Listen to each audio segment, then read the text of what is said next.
Fan of sprawling progression fantasy, high-stakes system mechanics, or apocalyptic story scalability, this breakdown is for you. Make sure to like, subscribe, and tell us in the comments which conceptual apocalypse you think is the most powerful. Title: I died during the Great Convergence, but reborn with an OP system to eat every apocalypse and become the multiverse sovereign. Chapter 1, Rebirth in the Screaming Sky. The concrete beneath Rudra's cheek was freezing, wet with a mixture of morning dew and fresh engine oil.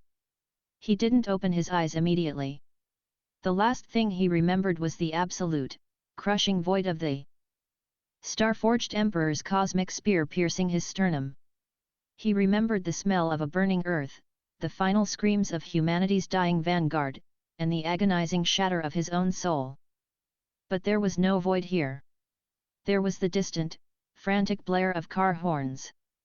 The smell of burning rubber and heavy Indian street food. Move! Everyone evacuate toward the Salt Lake bypass. Move, move, move. The voice was human. Raw, panicked, and heavily accented. Rudra bolted upright, his eyes snapping open. He wasn't in the cosmic wasteland of the year 2036. He was sitting in the middle of a chaotic intersection in Sector V, Kolkata. The date on a massive digital billboard across the street read, May 25, 2026. 10 years, Rudra thought, his breath catching in his throat. I've been sent back 10 years. To the very day of the first resurgence. A deafening roar ripped through the clouds above. The blue sky fractured like cheap glass, revealing a bleeding, violet tear that stretched for miles across the horizon. It was an E-rank rift, the Screaming Sky incident. In his past life, this single rift had claimed 50,000 civilian lives because the local garrison didn't know how to handle the spiritual radiation. Suddenly, a searing weight settled into his retinas. Ash-colored smoke swirled in his field of vision, hardening into razor-sharp holographic text. Initializing Apocalyptic Devourer Protocol. Host, Rudra. Current realm, unawakened, mortal, innate talent, apocalyptic assimilation, mythic plus. A cold smile touched Rudra's lips. In his past life, he had awakened a generic D-rank Earth Shard talent, remaining a mid-tier soldier until the end. But this time, the universe had given him an entirely different weapon. Chapter 2, The 3-second threshold. The violet rift in the sky groaned, and the first wave descended. They looked like massive, emaciated wolves clad in armor of hardened obsidian shadow hounds. They fell from the sky like biological meteors, crashing into parked cars and tearing through the fleeing crowds. A local police barricade fired their standard-issue pistols. The kinetic rounds sparked harmlessly against the hounds' obsidian hides. The beasts snarled, their jaws dripping with highly corrosive, violet spiritual acid. Idiots, Rudra muttered, pushing himself off the ground. Standard bullets won't pierce an E-rank beast until the spiritual density stabilizes. As he moved, a massive chunk of the sky itself seemed to break off. A rogue spatial fragment, a jagged spike of raw, uncontained dimensional energy shot downward, impaling the asphalt barely 5 yards from him. The surrounding space began to warp, pulling in trash, rocks, and car bumpers like a miniature black hole. Humanity knew these fragments as spontaneous annihilation zones. Touching them meant instant disintegration. Rudra took a deep breath and stepped toward it. Hey! Kid, are you insane? Get back! A panicked soldier yelled from behind a sandbag barrier. Rudra ignored him. He reached out his right hand, his fingers inches away from the swirling vortex of violet spatial energy. He could feel his skin beginning to crack, microscopic lines of blood forming along his knuckles. He thrust his hand directly into the core. Critical event detected, spatial collapse activating apocalyptic assimilation, remaining time, 3.0 s. 2.0 s. 1.0 s. The agonizing heat vanished. A profound, icy numbness shot up his arm as the system forcefully overrode the laws of physics. Assimilation successful. Authority granted, spatial shatter, initial stage, realm advancement, awakened. Chapter 3, Shuttering the Hounds. The localized black hole ceased its violent spinning. The violet energy didn't destroy Rudra, instead, it condensed, coiling around his right forearm like a geometric brand of glowing purple lines. Rudra felt a sudden, explosive surge of spiritual power expand within his dantian. His dull, mortal senses sharpened instantly. He could see the structural flaws in the air. The invisible lines where space was strained to its absolute limit. A shadow fell over him. One of the shadowhounds had detected the sudden spike of energy. It turned its glowing red eyes toward Rudra, its muscular legs compressing before it launched itself across the asphalt, jaws open to tear out his throat. "Let's try this out," Rudra whispered. He didn't dodge. He waited until the beast was 3 feet away, then threw a straight, casual left punch into the open air. Skill activated, space rend the space directly in front of. Rudra's fist fractured into a dozen jagged, purple spider web cracks. The shockwave didn't use physical force, it literally cut the coordinates of the space the hound was occupying. Schlick! The shadowhound didn't even have time to howl. The spatial fracture passed through its body, cleanly dividing it into 2 perfectly symmetrical halves. The obsidian armor, the dense muscle, the bones all sliced through as if they were water. The 2 halves tumbled past Rudra, staining the concrete with dark, smoking ichor. Target slain, Shadowhound, E rank, absorbing trace spiritual energy. Strength plus 0.2. The surviving soldiers behind the sandbags froze, their jaws slack. A civilian kid in jeans and a torn t-shirt had just punched a monster into 2 clean pieces with his bare hands. Chapter 4, Vultures on the Horizon. Rudra didn't stay to bask in the soldiers' awe. His eyes drifted upward, locking onto the roof of a glass-faced corporate building overlooking the intersection. There, 5 figures stood in pristine, high-grade tactical gear that wouldn't be public knowledge for another 3 years. They wore advanced monoshielded armor and carried energy tracking cameras. The Vanguard mercenaries. Rudra's eyes darkened. A Black Ops squad funded jointly by American and East Asian corporations. In my past life, they capitalized on India's lack of prepared response to seize 3 local E-rank rifts, extracting millions in portal cores while our people died. On the roof, the leader of the squad, a man named Vance, holding an advanced optical scanner, stared down at Rudra through his visor. "What the hell was that?" Vance muttered into his comms, his accent distinctly American. The data said India had 0 active awakened in this sector. General Surya is currently pinned down in the north fighting that A-rank mutation. Who is that kid? Sir, he just bypassed the spatial radiation of a raw fragment, his tech officer replied, her fingers flying across a holographic tablet. Our scanners can't read his energy signature. It's flatline. Like he isn't there. Keep the cameras rolling, Vance ordered, a cold smirk returning to his face. Doesn't matter what parlor tricks he has. The local defense forces are collapsing. Once the rift hits its secondary expansion, we move in, drop the dimensional stabilizers, and claim the portal core. If the kid gets in the way, put a monodisruptor round through his skull. Down on the street, Rudra closed his eyes, his enhanced hearing picking up the faint vibration of their radio frequencies.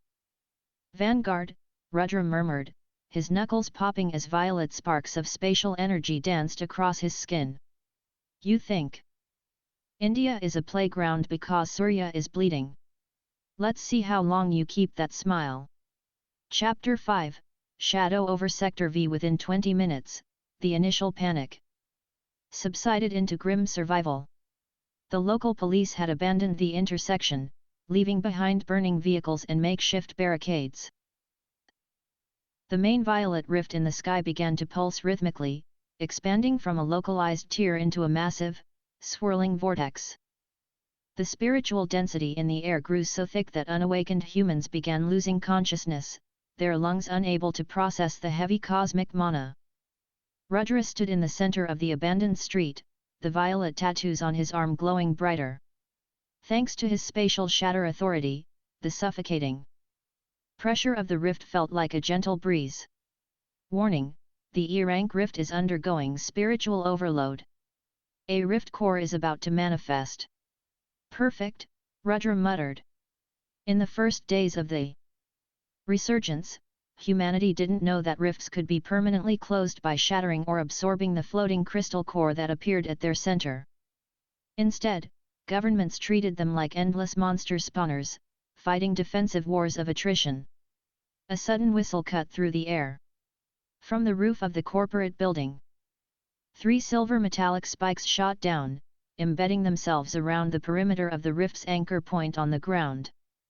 The moment they hit the asphalt, a shimmering, translucent blue barrier erected itself, cutting off the sector from the outside world. A mana isolation field, Rudra recognized it instantly. The Vanguard mercenaries were locking down the prize. Chapter 6, Stealing the Spoils. 5 shadows dropped from the rooftop, utilizing gravitational kinetic boots to land flawlessly inside the blue barrier. Vance and his squad ignored the remaining low-level shadow hounds, their eyes locked entirely on the center of the street where the air was condensing into a solid, glowing purple gemstone, the rift core. Secure the perimeter, Vance barked. Get the extraction harness ready. We have 5 minutes before the Indian military's regional command sends armored reinforcements. Sir, the tech officer called out, pointing her energy rifle toward the shadow of a derailed bus. The kid from earlier. He's still inside the perimeter. Vance turned, his visor locking onto Rudra, who was calmly walking out from the shadow of the vehicle. Kid, this is a locked international security zone, Vance said, his voice amplified by his helmet's external speakers. Step outside the barrier if you want to live. This portal belongs to the Global Transit Consortium now. An American corporation claiming a portal in the middle of Kolkata, Rudra said, his voice flat, completely devoid of fear. Your jurisdiction seems a bit wide, don't you think? Vance laughed, a harsh, mocking sound. Jurisdiction belongs to those who can hold it. Right now, your country's strongest protector is coughing up blood in a trench up north, and your local police can barely handle stray dogs. Move, or we move you. Rudra stopped 10 paces from Vance. The violet lines on his arm flared into a blinding light. Let's see you try. Chapter 7, The System's True Hunger. Vanguard's Vanguard Warrior, a massive man weighing over 300 pounds with his heavy mechanized exosuit, stepped forward with a snort. I'll break his legs. The heavy soldier lunged, his exosuit hissing as pressurized hydraulic fluid propelled him forward at speeds breaking the sound barrier.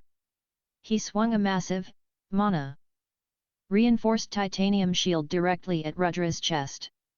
Rudra didn't even shift his stance. Skill activated, rift step. Just as the shield was about to obliterate his torso, Rudra's form blurred into a localized distortion. He vanished entirely from the coordinate space. What? The heavy soldier gasped, his shield slamming into empty air, the kinetic force shattering the asphalt beneath him. Behind you, a cold voice whispered. Rudra appeared out of a tiny purple tear. In the fabric of space, directly behind the heavy soldier's blind spot.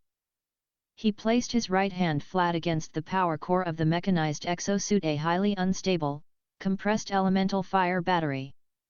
Critical event detected, high-density elemental reaction, volatile, activating apocalyptic assimilation, get away from him.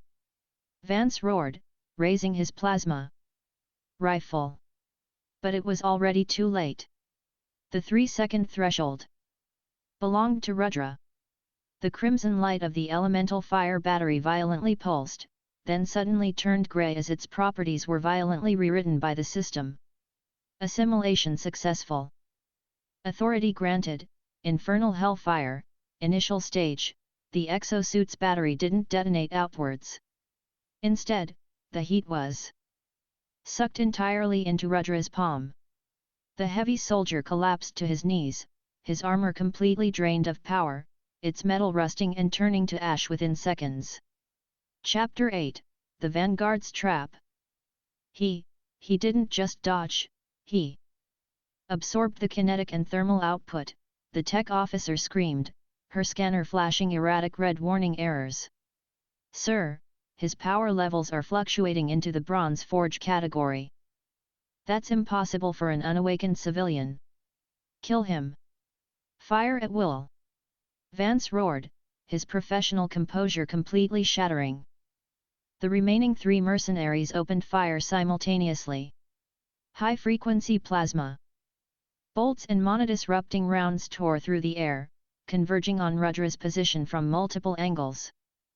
Rudra smiled, his eyes splitting into a dual color, his left eye glowing with the deep violet of spatial shatter, his right eye burning with the raw, volatile crimson of infernal hellfire. He raised both hands, sweeping them outwards in a circular motion. Space rend. Instead of projecting the spatial tier forward, he created a circular fold in front of him. The incoming plasma bolts and high-caliber rounds struck the invisible spatial seam and vanished entirely, swallowed by the void. A split second later, 3 smaller rifts tore open directly behind the 3 mercenaries. Schlick! Schlick! Schlick! Their own deflected plasma bolts and bullets shot out from the tiers, striking them in their unshielded rears. The tech officer and 2 riflemen collapsed instantly, their armor smoking as their own specialized ordnance pierced their vitals. Only Vance remained standing, his hands shaking as he held his sidearm, backing away toward the floating blue rift core. Chapter 9, Breaking the Border Infiltration. Vance backed up until his tactical armor pressed against the hum of the glowing purple rift core. His eyes darted frantically between the corpses of his elite squad and the young man slowly walking toward him through the smoke. You can't kill me, Vance stammered, trying to find his leverage. I'm a registered operative of the United States Vanguard Command.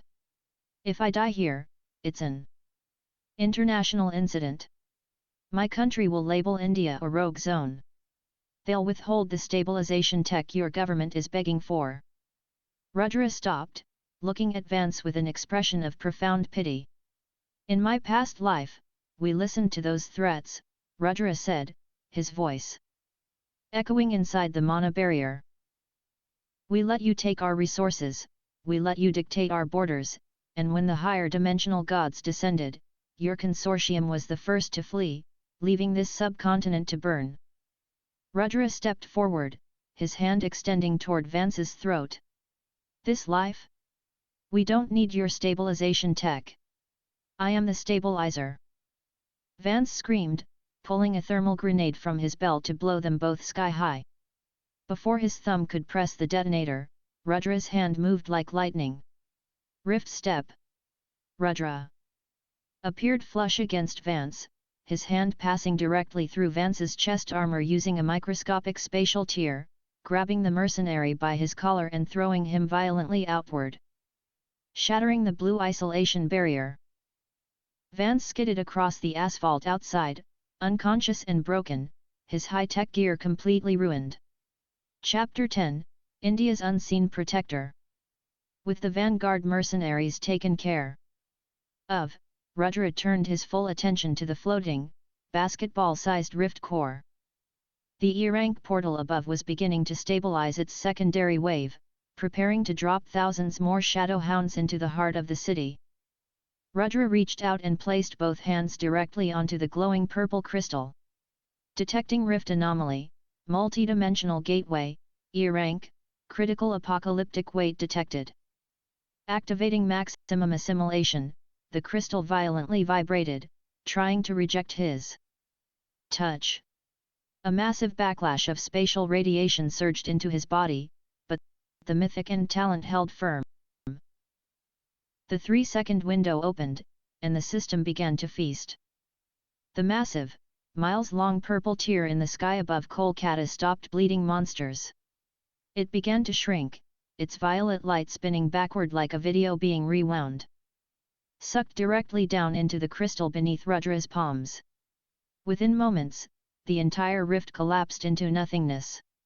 The sky returned to its natural morning blue. The remaining stray monsters in the city streets instantly dissolved into ash as their planar anchor vanished. Rudra stood alone in the center of the silent intersection. The purple crystal in his hand had shriveled into a tiny, condensed marble of pure cosmic essence, which his system absorbed instantly. E-rank rift completely devoured. All attributes plus 20. Spatial Shatter Authority upgraded to Stage 2. Current Strength Tier, Iron Core, Peak. In less than an hour, Rudra had broken through from a regular mortal past the awakened stage. Sitting comfortably at the absolute peak of the Iron Core realm, a feat that normally took human genius cultivators 3 to 4 years of constant combat to achieve. A few miles away, the rumbling tracks of Indian military tanks and armored transport vehicles finally broke through the outer perimeters, arriving at the scene. When the soldiers poured out, weapons raised, they found no monsters, no violet rifts, and no catastrophic damage. They only found 5 elite foreign mercenaries tied up with heavy steel cables on the sidewalk, alongside a neatly written note resting on Vance's chest. Tell the embassies that the buffet is closed. India belongs to its people. Rudra was already gone, melting into the shadows of the alleyways, his eyes locked on the northern horizon where the distant aura of the injured General Surya was flickering like a dying candle. The first apocalypse had been averted, but the true war for Earth had just begun. Chapter 11, Assessing the Arsenal. The shadows of Kolkata's alleyways embraced Rudra as he slipped away from the military perimeter. The air was thick with the scent of ozone and burning fuel, but the oppressive spiritual weight of the E-rank rift was entirely gone. Safe within the shell of an abandoned, half-built high-rise, Rudra sat cross-legged and mentally commanded the system to display his status. Apocalyptic Devourer Protocol, Status Update Host, Rudra. Realm, Iron Core, Peak. Attributes: Vitality, 28, Superhuman Regeneration, Bullet Resistance, Strength, 29, Force equivalent to a hydraulic press. Agility, 31, Reaction speeds exceeding Mach 1, Spirit, 170, Vast Mana Reserves, Authorities, 2/hosted 1. Spatial Shatter. Stage 2 O Rift Step. Teleport up to 100 meters O Space Rend, weaponize spatial coordinates to bypass physical defense. 2 Infernal Hellfire, initial stage. O Ignition, generate flames that burn spiritual energy, not oxygen. O Ash Shell, coat the body in a defensive thermal barrier. Dismissed the glowing ash text with a thought. Reaching the peak of the Iron Core Rudra realm in a single hour was unprecedented. In his previous life, humanity spent the first 2 years dying by the millions just to figure out how to absorb background mana without exploding. But Iron Core wouldn't be enough to survive the northern border. General Surya was fighting an A-rank anomaly in the Himalayas. In the established power scale, an A-rank rift boss required a platinum zenith cultivator to subdue. Surya was India's only hope, but history dictated that he would fall today, poisoned by the boss's innate domain, leaving the subcontinent crippled for the next decade. I need to get to Kashmir, Rudra muttered, glancing at the sky. Flying was suicide, the upper atmosphere was currently swarming with low-tier aerial beasts displaced by the dimensional shift. The rail networks were undoubtedly destroyed. He needed a highly durable, mana-shielded ground vehicle. And he knew exactly where to find one. Chapter 12, The Vanguard Garage. Before the Resurgence, the Vanguard consortium had set up several shell companies across India to secretly warehouse their proprietary technology. One such warehouse was located beneath a supposedly abandoned textile mill on the outskirts of Kolkata. Rudra arrived at the rusted gates in under 20 minutes, his agility stat allowing him to parkour across rooftops faster than any sports car. He dropped down into the loading bay. The heavy steel blast doors were sealed tight, but that was a minor inconvenience. Skill activated, space rend. Rudra's hand blurred. A violet line of fractured space appeared horizontally across the 10-inch thick titanium alloy doors. A gentle push, and the upper half of the door slid backward with a deafening crash, neatly severed. He stepped into the underground facility. It was pristine, lit by emergency red LEDs. Inside, a skeleton crew of Vanguard logistics personnel scrambled for their sidearms. Panicked by the sudden breach. "Intruder! Open fire!" a heavily augmented guard yelled. Rudra didn't even break his stride. He snapped his fingers. Skill activated, ignition. Crimson, roaring infernal. Hellfire erupted from the concrete floor beneath the guards' feet. It didn't burn their flesh, instead, the flames aggressively sought out the spiritual energy powering their shields and cybernetics, melting their weapons into useless slag in seconds. The guards collapsed, completely unharmed but stripped of all offensive capability, staring at the terrifying teenager wreathed in demon fire. "I'm requisitioning a vehicle," Rudra stated calmly, the flames dying down at his command. He walked past the trembling men and approached the center of the garage. Resting on a raised platform was a Vanguard Storm Chaser, a heavily armored all-terrain motorcycle powered by an elemental wind core, designed to outrun spatial shockwaves. Rudra swung his leg over the saddle, feeling the hum of the elemental engine. He tapped the dashboard, channeling a tiny fraction of his spirit into the ignition. The bike roared to life, hovering 2 inches off the ground on anti-grav repulsors. "Thanks for the donation," Rudra said to the terrified crew. He slammed the accelerator, blasting out of the severed blast doors and tearing up the highway toward the north, leaving a trail of violet sparks in his wake.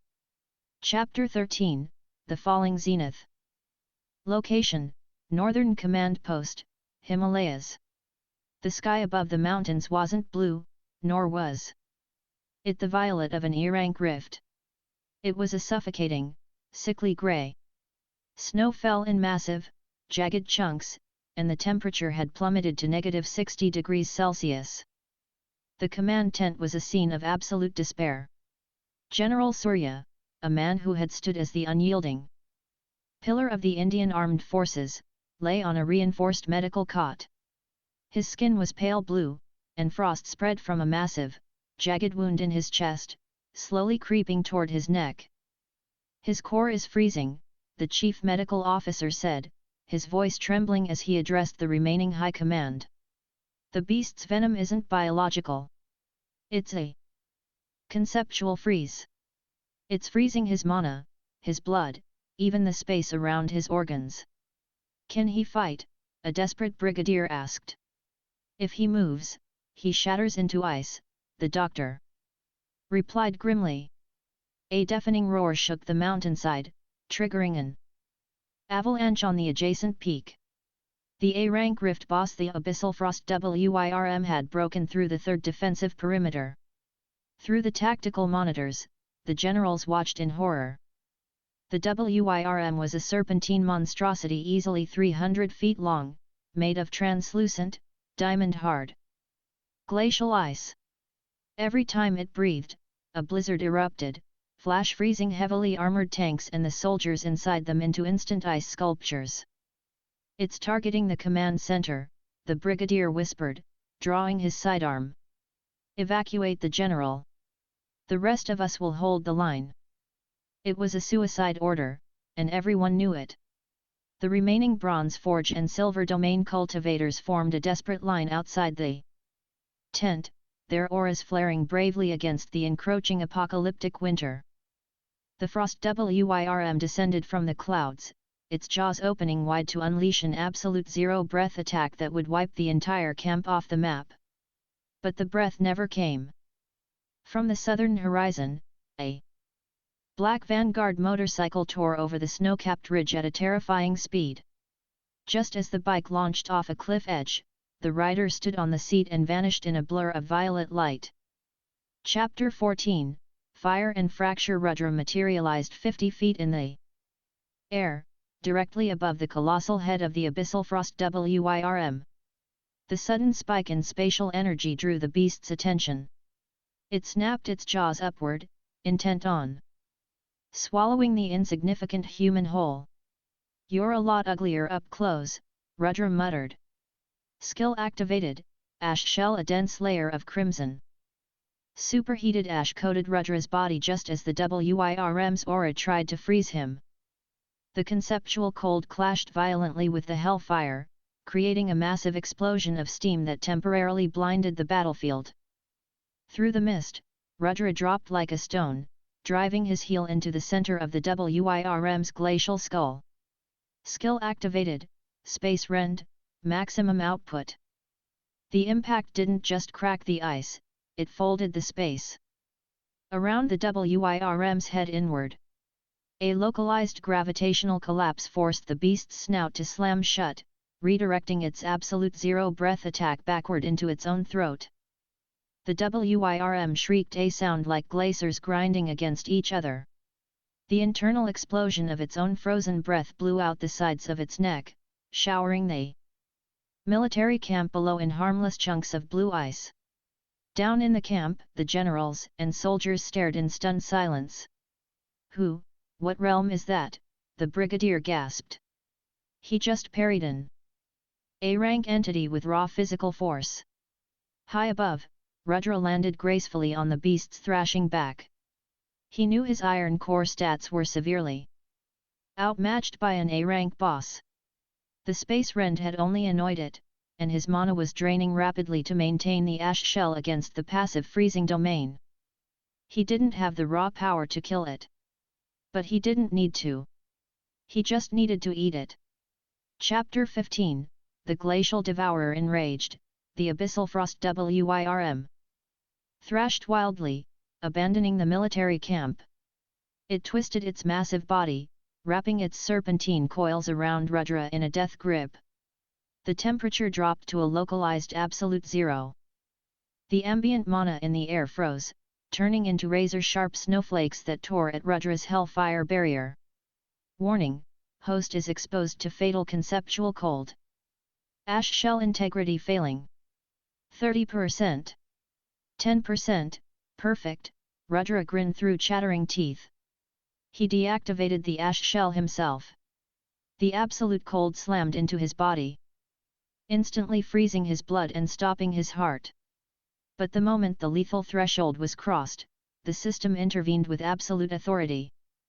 Critical event detected, abyssal frost tribulation activating apocalyptic assimilation, remaining time, 3.0 s.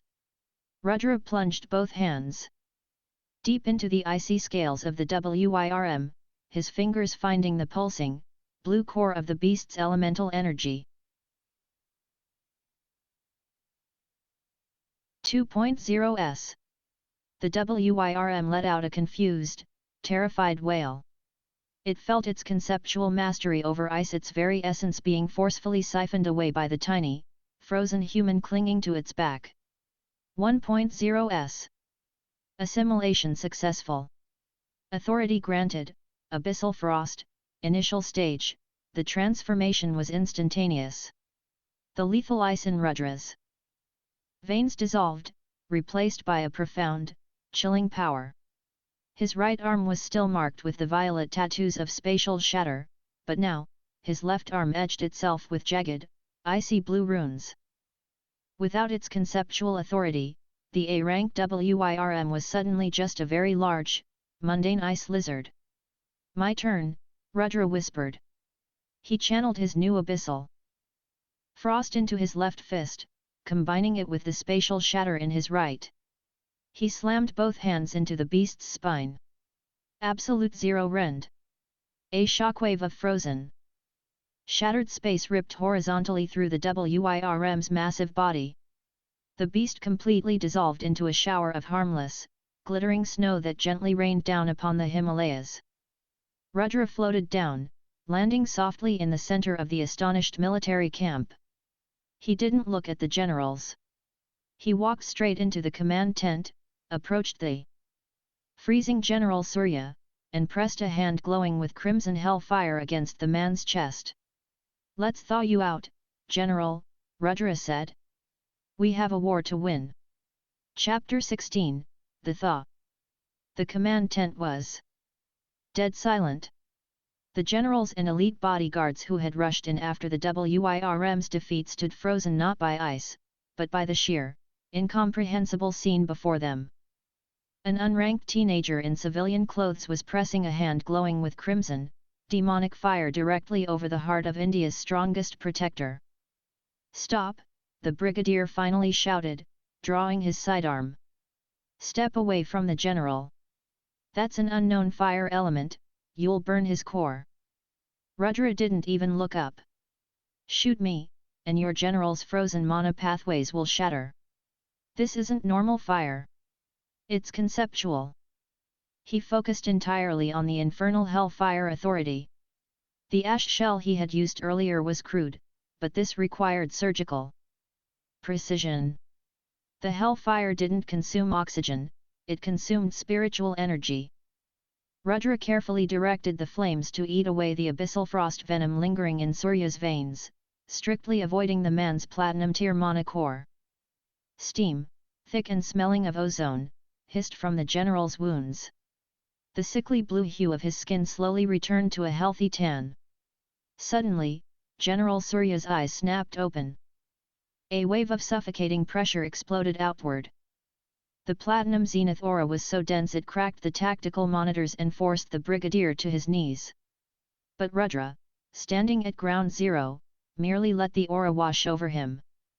His spatial shatter authority subconsciously warped the pressure around his body, leaving him entirely unaffected. Surya gasped, sitting up. He looked at his own chest, then at the teenager standing over him. The general's eyes, seasoned by decades of secret wars before the portals even opened, narrowed. "Your iron core," Surya's voice was like grinding stones, deep and authoritative. "Yet, you carry the stench of the abyssal WIRM on your left hand, spatial distortion on your right, and demonic flame in your center. Who are you?" "Someone who got tired of watching the world end," Rudra replied, wiping a trace of soot from his cheek. "Welcome back to the land of the living, General. We have a lot of work to do." Chapter 17, Shadows and Sovereigns. You expect us to believe that foreign mercenaries set up a mana isolation field in the middle of Kolkata, a heavily decorated politician, beaming in via a holographic projector, shouted indignantly. It had been 3 hours. The camp was secured, and Surya had convened an emergency high command meeting. Rudra sat casually on an ammunition crate in the corner, eating a military ration bar. "I don't expect you to believe anything," Rudra said, swallowing a bite. "I expect you to send a team to the Vanguard garage under the old textile mill. You'll find a melted E-rank core and 5 American operatives tied up on the curb. Do the math." Surya held up a hand, silencing the squabbling politicians and generals. The Platinum Zenith cultivator stared intensely at Rudra. "The Vanguard Consortium has deep pockets," Surya rumbled. "If what you say is true, they broke the Geneva Dimensional Accords. But that's a political war. My concern is the front line. You killed an A-rank boss as an Iron Core. The military needs you. I am officially drafting you into the Zenith Vanguard." "No," Rudra said simply. The tent gasped. "Refusing." A direct draft from General Surya was equivalent to treason under the new Resurgence laws. "I don't do chains of command, General," Rudra stood up, tossing the wrapper aside. "Your military is slow. Your politicians are compromised. By the time you get permission to strike a portal, half a city is dead. You need a shield. That's you. Rudra's eyes glowed with a terrifying mix of violet, crimson, and glacial blue. But you also need a sword. One that doesn't answer to the UN, the consortium, or the press. I will handle the anomalies you can't. In exchange, you keep the government off my back and grant me unrestricted access to any portal on the subcontinent. Surya stared at him for a long, agonizing minute. Finally, the general smiled a terrifying, predatory grin. Deal. What do we call you? Rudra will do. Rudra turned and activated Rift Step, vanishing from the tent in a flash of violet light, leaving the High Command in stunned silence. Chapter 18, The 6-Month Shift. 6 months later. The world adapted to the apocalypse with terrifying speed. The initial chaos of the resurgence gave way to the age of guilds. Global governments formed the United Earth Defense Council, UEDC, heavily regulating portal dives and awakened individuals. In India, General Surya's miraculous recovery stabilized the region. But the criminal underworld and the international covert networks whispered of something else. A ghost. A rogue anomaly they called the Devourer. Anytime an unstable portal threatened to wipe out a city, or a foreign black ops team tried to smuggle out a high-tier core, they were found decimated. The only evidence left behind was shattered space, scorched earth, or frozen statues. Deep in the ruins of a C-rank portal, Rudra sat atop a pile of dead, heavily armored minotaurs. Apocalyptic Devourer Protocol, Status Update Host, Rudra Realm, Silver Domain, Peak, Attributes Vitality, 4,500 Strength, 5,200 Agility, 4,800 Spirit, 12,000 Authorities. Hosted 3/1. Spatial Shatter, Stage 4, Domain Unlocked Void Cage 2. Infernal Hellfire, Stage 3 Soul Burn 3. Abyssal Frost, Stage 3 Glacial Epoch. Cracked his neck. In 6 months, he had devoured Rudra over 40 minor catastrophes, pushing his body to the absolute peak of the Silver Domain realm. He could now fly unassisted and level a small mountain with a thought. But his instincts were screaming. The background spiritual energy of the planet wasn't just rising, it was mutating. His military COMM link, a secure channel given to him directly by Surya, buzzed to life. Rudra, Surya's voice was grim. We have a code black. It's not a portal. What is it? Satellite.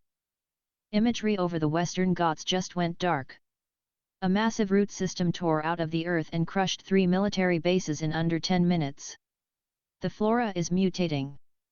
It's draining the life force of everything within a 200-mile radius. Rudra stood up, his eyes narrowing. He remembered this from his past life. The second threshold. The world tree, Rudra murmured. The wood apocalypse has begun. Chapter 19, The Seed of the World Tree. By the time Rudra arrived at the perimeter of the Western Ghats, the landscape was unrecognizable. What used to be lush mountain ranges was now a horrifying, alien jungle. Trees the size of skyscrapers twisted into the clouds, their bark pulsing with glowing, toxic green veins. The air was so thick with highly concentrated life energy that regular humans who breathed it instantly suffered fatal cellular overgrowth, their bodies sprouting branches and violently mutating into mindless husks. The military had set up a perimeter 50 miles out, bombarding the jungle with napalm and tactical strikes. Rudra landed on a mobile command carrier where Surya was coordinating the defense. Napalm is useless, Rudra said, startling the technicians as he simply appeared out of a spatial rift. The world tree feeds on ambient energy. Kinetic, thermal, radiation. It absorbs it all to accelerate its growth. Every bomb you drop just feeds it. Then how do we kill a parasite the size of a mountain range? Surya demanded, looking at the tactical map which showed the green zone expanding by a mile every minute. In 2 days, it will consume the entire southern peninsula. You don't kill it from the outside, Rudra said, his left arm flaring with abyssal frost to freeze the toxic spores drifting in the air. You kill the heart. I'm going in. Alone. Surya frowned. The beasts inside have mutated. We're reading energy signatures that dwarf the frost WIRM. If I take an army, they'll just become fertilizer, Rudra replied. Keep the perimeter tight. Don't let anything out. Without waiting for a response, Rudra stepped off the edge of the carrier and plummeted toward the writhing, glowing green canopy below. Chapter 20, The Green Hell. The moment Rudra pierced the canopy, the environment violently reacted. Thick, thorny vines the size of subway trains whipped through the air, moving with the speed of striking vipers. They sought out his massive spiritual signature, intent on draining him dry. Get off me, Rudra growled. Skill activated, soul burn. Crimson hellfire erupted from his pores, forming a blazing sphere around him. When the vines struck the fire, they didn't just burn, they shrieked. The hellfire traveled up the vines, incinerating their spiritual connection to the main tree. He crashed into the overgrown forest floor, creating a massive crater. The ground itself felt like it was breathing. Through the dense, glowing foliage, a pack of mutated apex predators emerged. They used to be Bengal tigers, but the world tree's energy had warped them into towering, 6-legged behemoths with armor made of hardened ironwood and teeth that dripped corrosive sap. They were all peak bronze forged here. And there were dozens of them. Warning: host is within the domain of a planetary parasite, world tree variant. Continuous vitality drain detected. Mitigated by silver domain stats. Time to test the new toys, Rudra smiled. He didn't draw a weapon. He simply raised his right hand, the violet tattoos of spatial shatter pulsing. Domain skill activated, Void Cage. A massive, transparent cube of fractured space suddenly materialized, completely enclosing Rudra and the pack of ironwood tigers. The coordinates of reality inside the cage were instantly severed from the rest of the world. The tigers lunged, but as they leaped through the air, Rudra clenched his fist. The gravity inside the void cage instantly magnified by a factor of 1,000. The ironwood tigers slammed into the earth with sickening crunches, their unbreakable armor splintering, their organs liquefying under the crushing weight of severed space. Rudra walked past their crushed remains, his eyes fixed on the massive, pulsating green monolith at the center of the jungle. The wood apocalypse was waiting, and his system was starving.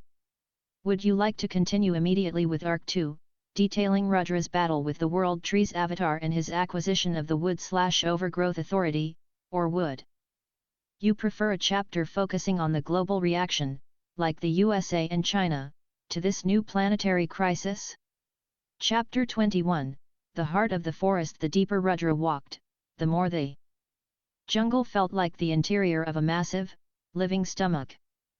The air was a thick, suffocating mist of glowing green spores that clung to his hellfire barrier, sizzling violently as they tried to take root in his flesh. The ground wasn't dirt anymore, it was a woven floor of thick, pulsating roots that bled a glowing sap when stepped upon. Warning: ambient vitality concentration has reached lethal levels. Unawakened organisms in this zone will experience fatal cellular explosion in 0.4 seconds. Good thing I'm not unawakened, Rudra muttered. He deactivated his void cage to conserve mana and relied entirely on his ash shell. He didn't bother fighting the endless hordes of mutated flora beasts that threw themselves at him. He simply used Rift Step to bypass them, tearing through the spatial fabric to teleport closer and closer to the colossal trunk of the World Tree. Finally, he breached the inner sanctum. He stood at the edge of a massive, hollowed-out cavern formed entirely by interwoven roots. At the center of the cavern, suspended by glowing green vines, was a heart. It was the size of a commercial airliner, beating with a slow, rhythmic thump that echoed in Rudra's bones. Every time it beat, a shockwave of pure, unfiltered life energy washed over the continent. "There you are," Rudra said, stepping forward. Before he could cross the threshold, the roots in front of him rapidly coiled together. The wood cracked and twisted, forming a humanoid figure easily 20 feet tall. It had no face, only a glowing, verdant slit where eyes should be. It held a massive spear made of blackened, compressed ironwood. This wasn't a beast. This was the tree's avatar, its conscious immune system. The avatar pointed its spear at Rudra. It didn't speak, but a telepathic wave of immense pressure slammed into Rudra's mind. Consume. Assimilate. Grow. Sorry, Rudra smirked, his right eye glowing violet and his left burning crimson. I'm the one who does the eating around here. Chapter 22, The Endless Bloom. The avatar moved with a speed that defied its massive size. It vanished from its spot, the ground exploding where it had stood, and appeared directly above Rudra, bringing the ironwood spear down with enough force to split a tectonic plate. Rudra didn't dodge. He raised his right hand, stacking 3 layers of space rent horizontally. The spear collided with the fractured space. The impact created a shockwave that flattened the surrounding roots. The ironwood spear shattered, its tip cleanly sliced off and sent tumbling into the void. But before Rudra could counterattack, the avatar simply willed its weapon whole again. The wood grew back instantly. The avatar swept its free hand, and the ground beneath Rudra erupted. Thousands of razor-sharp vines shot upward, seeking to impale him. Skill activated, Glacial Epoch. Rudra slammed his left foot into the ground. A wave of absolute zero erupted from his boot, instantly flash freezing the vines and the avatar's legs into brittle, diamond-hard ice. He followed up by snapping his fingers, igniting the frozen vines with soul burn. The thermal shock shattered the vines into dust. Now, Rudra thought, rocketing forward to strike the avatar's chest. But the avatar didn't defend. Instead, the glowing slit on its face widened, unleashing a blinding flash of green light that enveloped the entire cavern. Critical warning, hostile domain deployed, endless bloom. Rudra felt a terrifying sensation. His hellfire barrier didn't break, it was bypassed. The avatar wasn't attacking him with destruction, it was attacking him with life. A massive surge of pure, parasitic vitality flooded Rudra's system. His cells began to multiply at a horrifying rate. Branches began to forcefully sprout from his forearms, tearing through his skin. Leaves bloomed from his shoulders. The avatar was force-feeding him so much life energy that his body was mutating into a tree. Chapter 23, The Overgrowth Devourer. The pain was unimaginable. It wasn't the searing agony of fire or the numbing shock of ice, it was the horrifying sensation of his own body cannibalizing itself to fuel uncontrolled growth. His vitality stat spiked dangerously, throwing his system into fatal imbalance. Warning: host cellular integrity compromised. Fatal overgrowth imminent. Activating apocalyptic assimilation. Remaining time, 3.0 s. The world slowed to a crawl. The parasitic branches tearing out of Rudra's skin froze in place. The avatar stood before him, its spear raised to shatter his mutating body into fertilizer. Rudra looked up, his eyes bloodshot but eerily calm. He didn't try to retreat. Instead, he forced his rapidly stiffening legs to push forward. He closed the distance in a fraction of a second, completely ignoring the avatar, and launched himself directly into the massive, beating green heart suspended in the center of the cavern. He plunged both of his hands deep into the pulsing, sappy core. 2.0 s. The world tree shrieked. It was a sound that didn't travel through the air, but through the earth, echoing across the entire Indian subcontinent. 1.0s. Assimilation successful. Authority granted. Wood/overgrowth, initial stage, realm advancement, golden core, initial stage, the invasive branches sprouting from Rudra's arms. Withered and turned to ash. The fatal vitality coursing through his veins was instantly subjugated, tamed by the system and converted into pure, controlled power. Behind him, the avatar crumbled into lifeless dust. The massive green heart surrounding Rudra rapidly shrunk, its endless reserves of life energy siphoned entirely into Rudra's core. The glowing green hue of the cavern darkened, turning into dry, brittle, dead wood. Rudra floated down to the floor, gasping for air. His body was completely healed. A third tattoo, sprawling, intricate emerald vine wove itself around his chest and neck. Wood/overgrowth authority unlocked, endless spring, host gains passive ultra regeneration and can command plant-based life forms. 3 down, Rudra whispered, clenching his fists. The power of a golden core cultivator surged through him.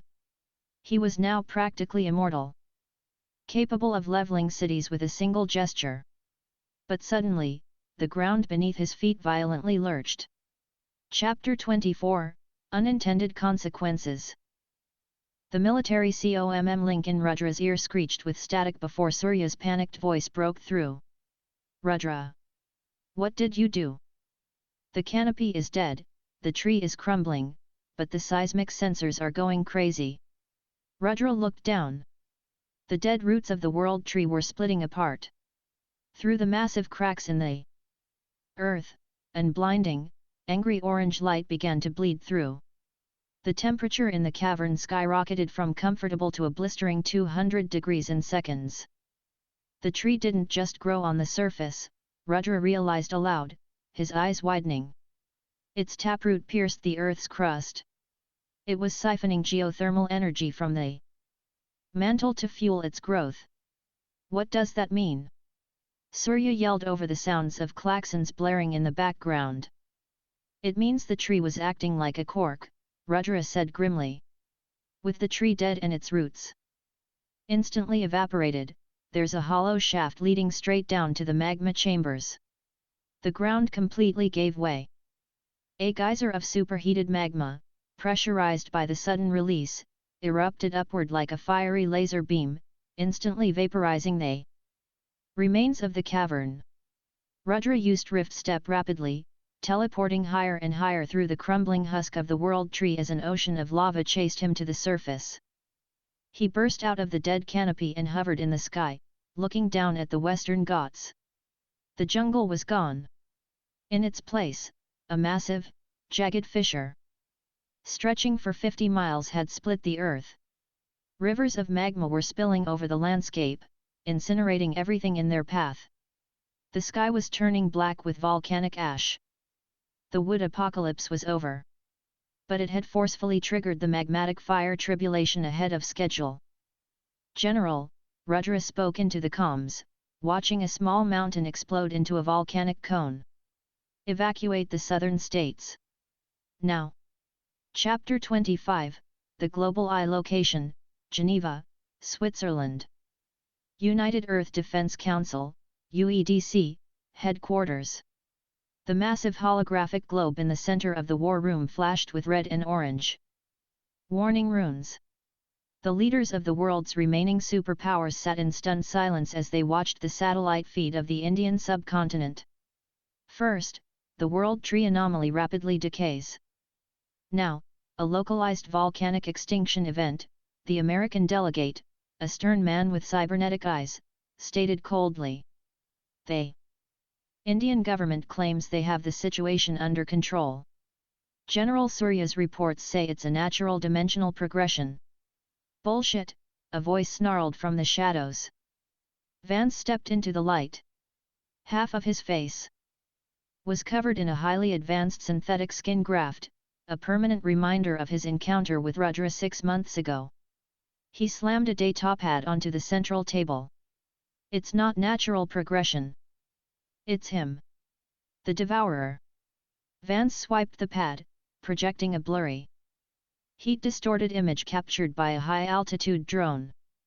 It showed a tiny human figure floating above the raging magma fissures, entirely unaffected by the apocalyptic heat, surrounded by a faint spatial distortion. General Surya isn't holding the subcontinent together, Vance sneered. He's playing bodyguard to a walking weapon. This kid wiped out my vanguard team. He single-handedly collapsed an A-rank frost anomaly, and now he just atomized a planetary parasite. India has secured a weapon of mass destruction that defies the resurgence laws. The Chinese delegate, an elderly golden core cultivator whose presence made the air hum with static, leaned forward. If this boy can absorb portal anomalies, his body is a living vault of dimensional authorities, the elder said, his eyes glittering with greed. The UEDC cannot allow a single nation to monopolize such a resource. It threatens global balance. Agreed, the American delegate nodded. India is currently crippled by this volcanic event. They cannot defend their airspace. It is time we offer our aggressive assistance. The UEDC Council voted. Within the hour, 3 stealth carrier ships broke the upper atmosphere, carrying 2 of the world's few golden core cultivators and a battalion of platinum-tier mechs. Their official mission: stabilize the volcanic threat in India. Their true mission: capture or kill the Devourer. Unbeknownst to them, Rudra was currently floating above a lake of magma, his eyes locked on a massive, fiery serpentine head rising from the molten depths. Looks like dinner is ready, Rudra grinned. Chapter 26, The Magma Leviathan. The creature rising from the molten lake wasn't a rift anomaly. It was a localized mutation, an earthborn salamander warped by the planet's violent spiritual density and the sudden release of mantle pressure. It was a magma leviathan, an S-rank terrestrial disaster. Its scales were plates of cooling obsidian, and liquid rock dripped from its massive, crocodilian jaws. It roared, a sound like a mountain collapsing, and spat a stream of pressurized, superheated plasma directly at Rudra. Let's see how much I can take, Rudra murmured. Instead of dodging, Rudra activated Endless Spring. The passive ultra-regeneration from his new wood authority, and coated himself in the ash shell of his infernal hellfire. The plasma beam swallowed him whole. The heat was staggering, instantly burning away his clothing and vaporizing the outer layers of his skin. But the moment his cells died, the emerald vine tattoo on his chest flared. New, hardened skin grew back instantaneously, only to be burned away again. It was an agonizing cycle of destruction and rebirth, but Rudra held his ground in the center of the inferno, testing the limits of his new golden core body. Warning: extreme physical thermal damage detected. Endless Spring is counteracting tissue loss. Mana reserves draining at 400/section. Rudra swept his hand, casting Space Ren to slice the plasma beam in half, redirecting the flow around him. He emerged from the fire unscathed, his eyes glowing with predatory focus. My turn. He pointed his left hand at the Leviathan. Skill activated, Glacial Epica Massive, localized blizzard erupted directly over the magma lake.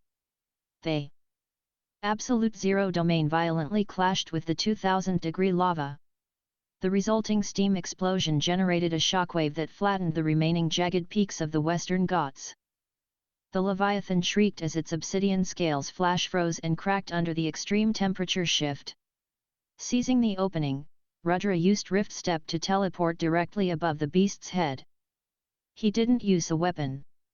He simply drove his fist, heavily encased in fractured space, straight down into the Leviathan's skull. The beast's massive form crashed back into the lava pool, sending a tidal wave of molten rock crashing against the valley walls. Chapter 27, The Twin Flames. The Leviathan wasn't dead. As an S-rank terrestrial disaster, it was practically immortal as long as it remained submerged in the mantle. The lava pooled together, regenerating the beast's cracked skull. You can't kill a volcano with punches, Rudra said to himself. He didn't retreat. Instead, he deactivated all of his defensive barriers and dove headfirst into the raging, bubbling magma lake. The instant he submerged, the absolute, crushing heat of the Earth's mantle enveloped him. Critical event detected, magmatic extinction event activating apocalyptic assimilation, remaining time, 3.0 s. 2.0 s. The Leviathan, sensing the intruder in its domain, snapped its massive jaws shut around Rudra's body. But it was already too late. 1.0 s. Assimilation successful. Authority granted.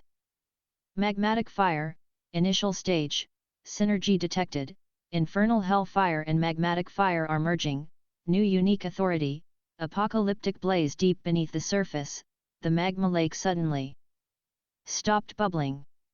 The violent, glowing orange of the molten rock turned dead, hardening into solid, grey pumice in seconds.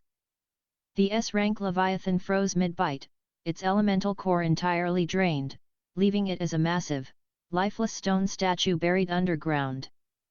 Rudra burst from the cooling surface, landing on the hardened rock.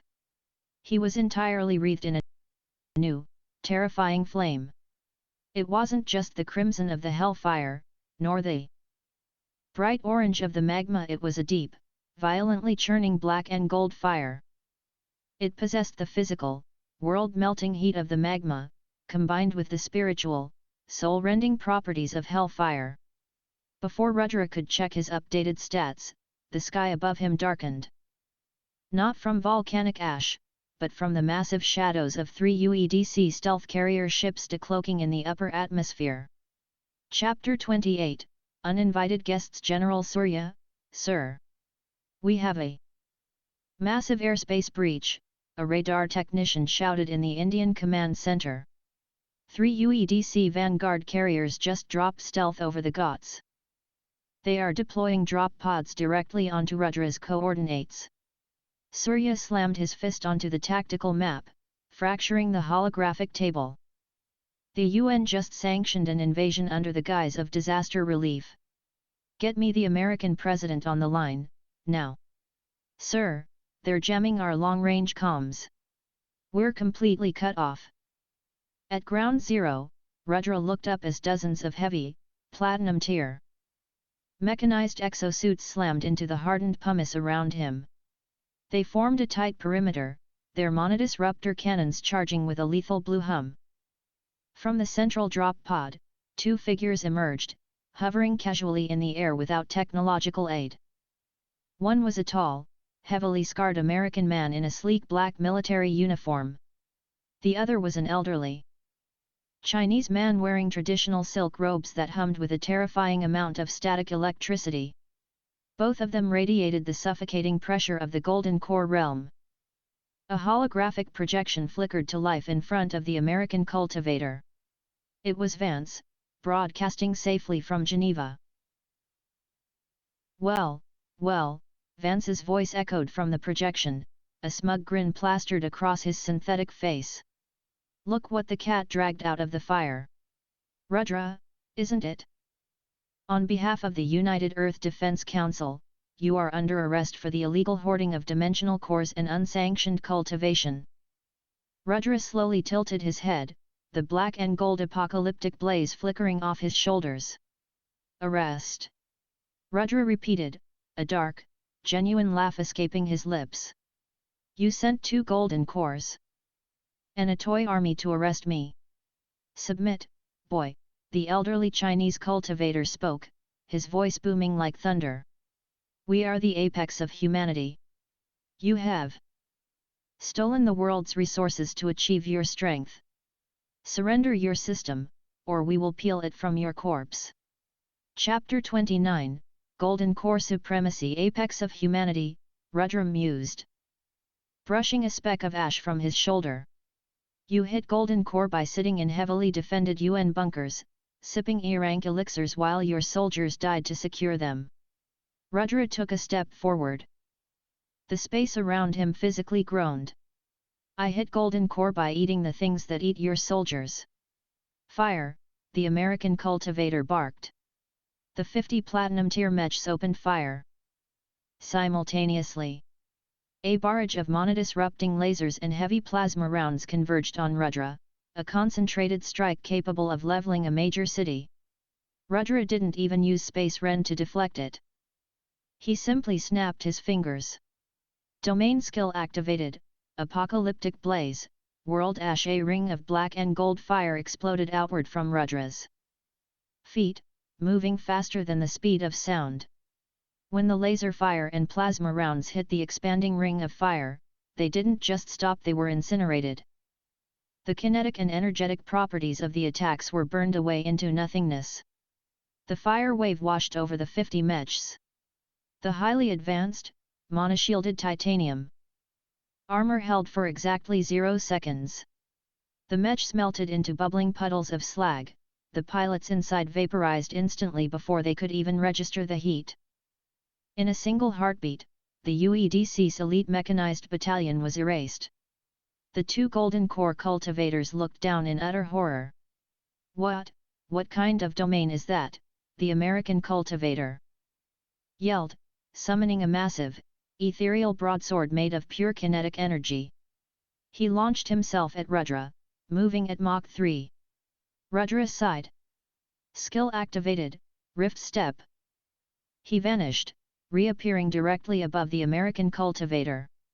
Too slow, Rudra whispered. He coded his heel in spatial. Shatter and axe kicked the cultivator square in the back. The kinetic broadsword shattered. The American's golden core aura barrier shattered. The man plummeted like a meteor, crashing deep into the hardened volcanic rock, his spine pulverized, instantly dead. The elderly Chinese cultivator, realizing he was facing an absolute monster, turned to flee. He summoned a storm of lightning to propel himself upward toward the carrier ships. Going somewhere. Rudra's voice echoed right next to the elder's ear. Rudra grabbed the old man by the collar of his silk robes. The cultivator screamed, unleashing a point-blank burst of millions of volts of lightning directly into Rudra's chest. Rudra's endless spring regeneration outpaced the cellular damage instantly. He didn't even flinch. He squeezed his hand, and the elder's neck snapped, his lightning domain fizzling out like a dying candle. Chapter 30, The Devourer's Decree. Rudra dropped the elder's body onto the scorched earth. He walked over to the holographic projector, which had miraculously survived the heat. Vance's face was frozen in a mask of absolute, paralyzing terror. Rudra picked up the projector, staring directly into the lens. Vance, Rudra said, his voice calm, yet carrying a weight that made the UEDC leaders in Geneva physically tremble in their chairs. You just killed 2 UEDC sovereigns. Vance stammered, his arrogant facade completely shattered. You just declared war on the entire world. The world was already at war, Vance. You were just too busy playing politics to notice, Rudra replied. Listen to me very carefully. India's borders are now closed. The sky above it is closed. The ground beneath it is closed. Rudra raised his free hand, pointing his finger at the 3 massive stealth carriers hovering in the sky. Skill activated, Space Rend, maximum output a violet tier in reality, 3 miles long, ripped through the upper atmosphere. It cleanly bisected all 3 carrier ships simultaneously. The massive vessels exploded in a spectacular display of fire and twisting metal, raining debris down across the mountain range. If any foreign military asset crosses my border again, Rudra continued, his eyes burning into the camera, I won't just destroy the asset. I will rift step into your UN headquarters in Geneva, and I will burn the building to the ground with you inside it. Rudra crushed the projector in his hand, cutting the feed. He stood alone amidst the smoldering ruins of the Western Ghats. The wood and fire tribulations were completely neutralized. The nation was safe, and the globe now knew not to test the devourer. But as Rudra looked out toward the southern horizon, his golden core senses picked up a terrifying shift in the planet's monocurrents. Far out in the Indian Ocean, the water was turning a sickening, unnatural pitch black. A colossal whirlpool, easily 100 miles wide, had just opened in the center of the sea. The sky above the ocean didn't just scream this time. It wept. Warning, planetary dimensional anchor detected. Realm collision imminent, the abyssal ocean realm. Rudra's black and gold aura flared as a cold smile stretched across his face. Perfect. I was getting thirsty. Chapter 31, The Black Tide. The Arabian Sea and the Bay of Bengal were dying. Within hours of the whirlpool's manifestation, the pristine blue waters of the Indian Ocean turned a thick, viscous black. It wasn't an oil spill, the water itself had fundamentally changed its molecular structure, becoming incredibly dense and highly corrosive to unawakened matter. Millions of dead marine animals washed up on the shores of Chennai, Mumbai, and Kanyakumari. But they didn't stay dead. The dark water forcefully reanimated them, mutating their corpses into jagged, skeletal abominations that began crawling onto the beaches. At the Indian High Command, General Surya stared at the live satellite feeds, his face pale. The water levels are rising by 3 meters an hour, a frantic tactician reported. It's not melting ice caps, sir. The water is physically pouring in from the dimensional anchor. If this continues, the entire southern peninsula will be submerged in 48 hours. What about the UEDC? Surya asked, his jaw clenched.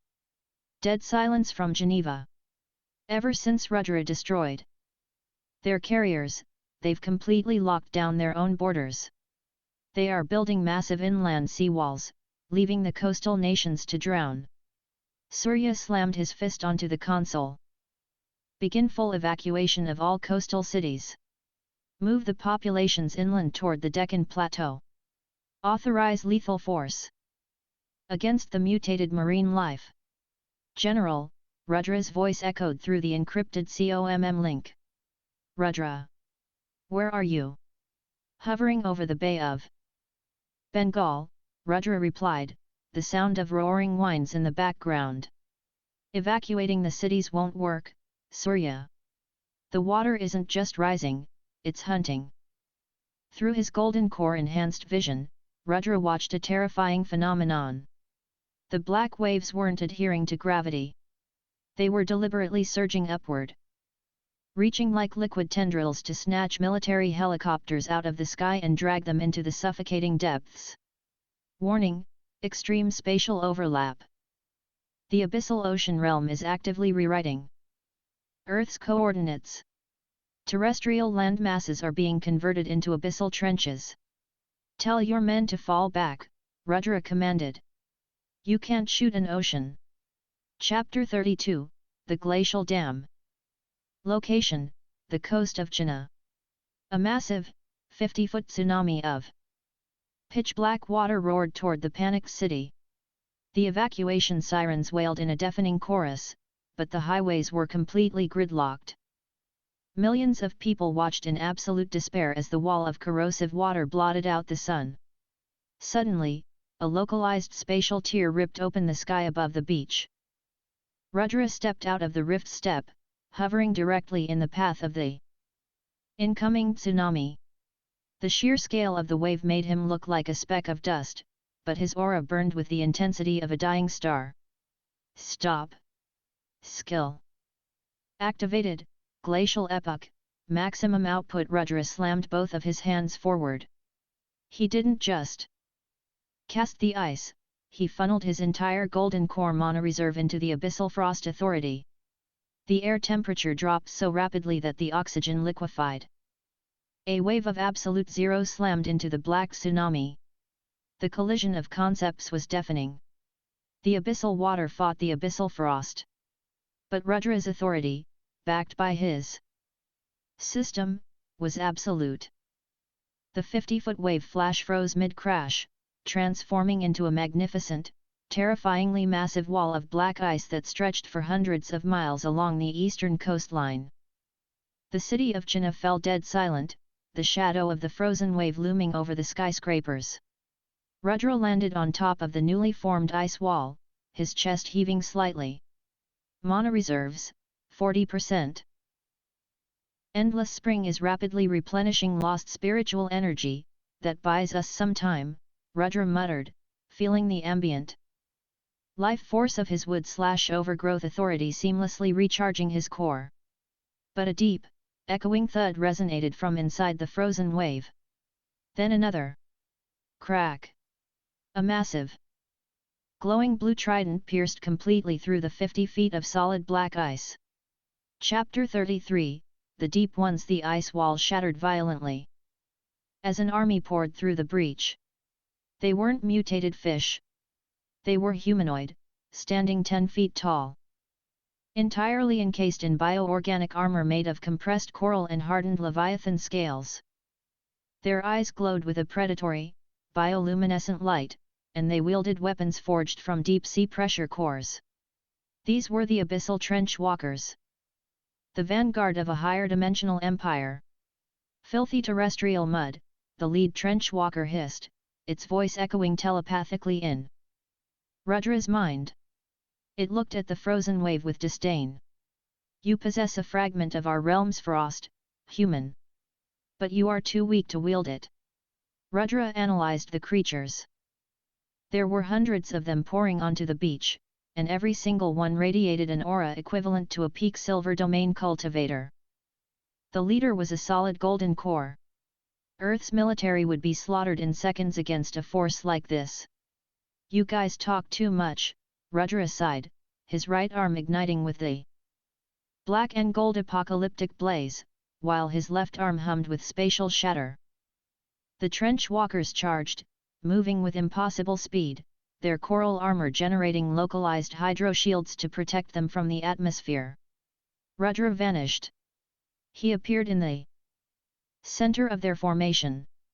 Skill activated, space rend, radial sweep. A horizontal ring of fractured space expanded outward from Rudra's waist.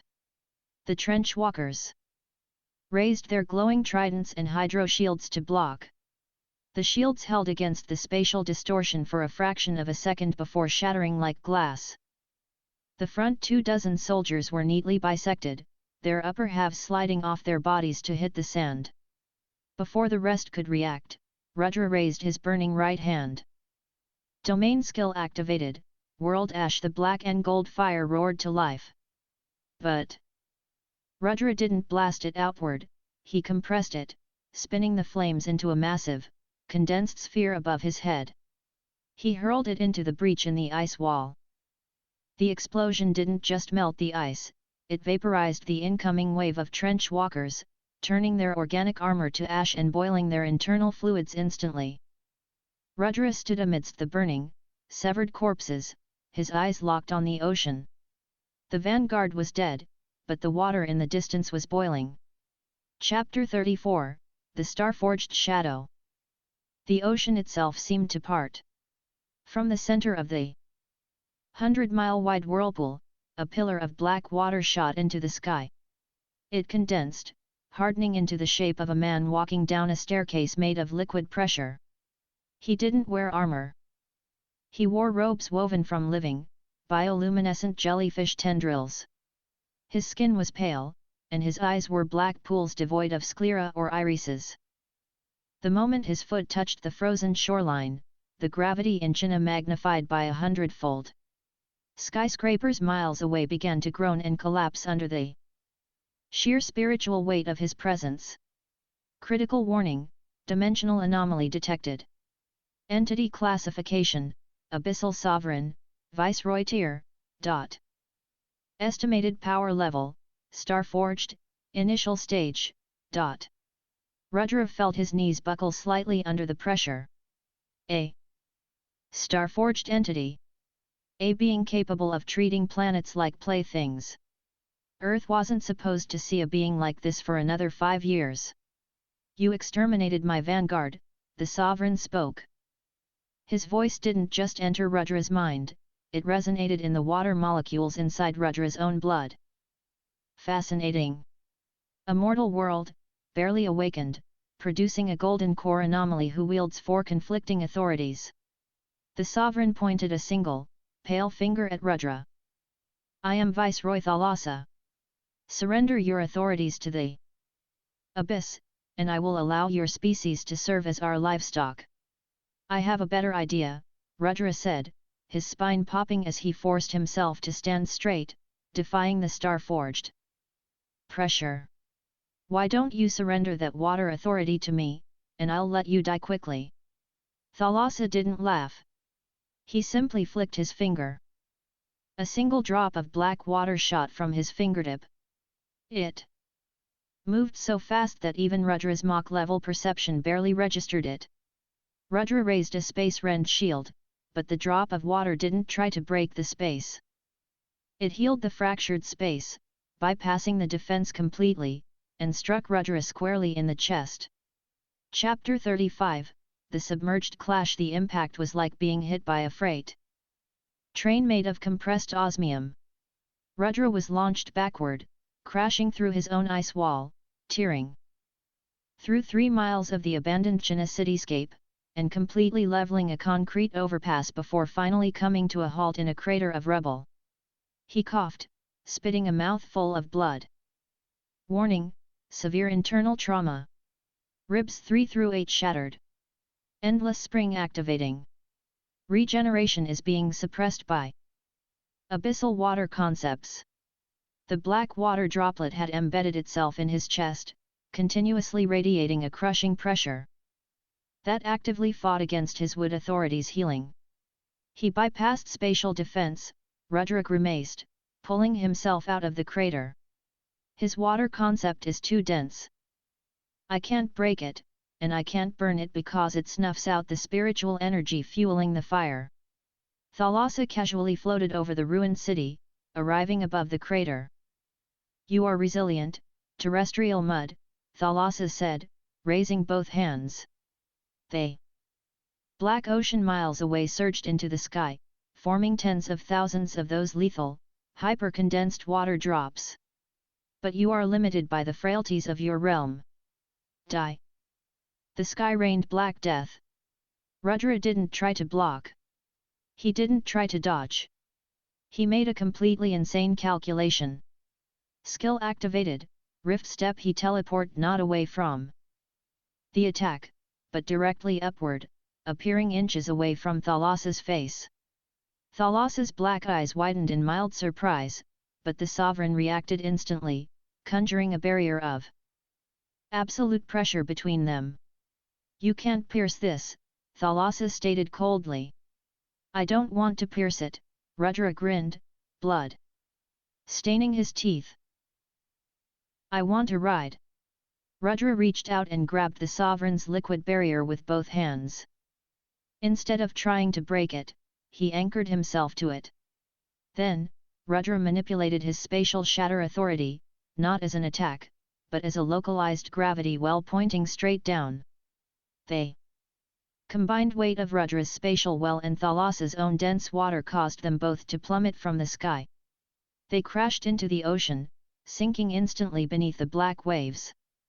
Fool! Thalassa's telepathic voice roared in the deep. You brought me to my domain. You will drown in the crushing dark.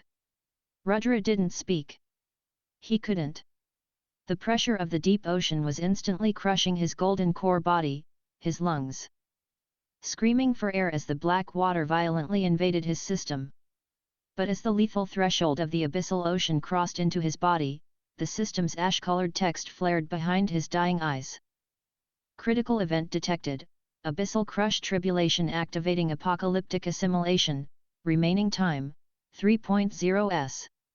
Chapter 36, The Abyssal Devourer. The crushing depths of the abyssal ocean realm were absolute. It wasn't just water pressure, it was the conceptual weight of an entire drowned dimension pressing down on Rudra's physical form. 2.0 s. Viceroy. Thalassa watched with cold satisfaction as the terrestrial anomaly began to implode. The human's ribcage audibly cracked, his internal organs rupturing under the immense hydrostatic force.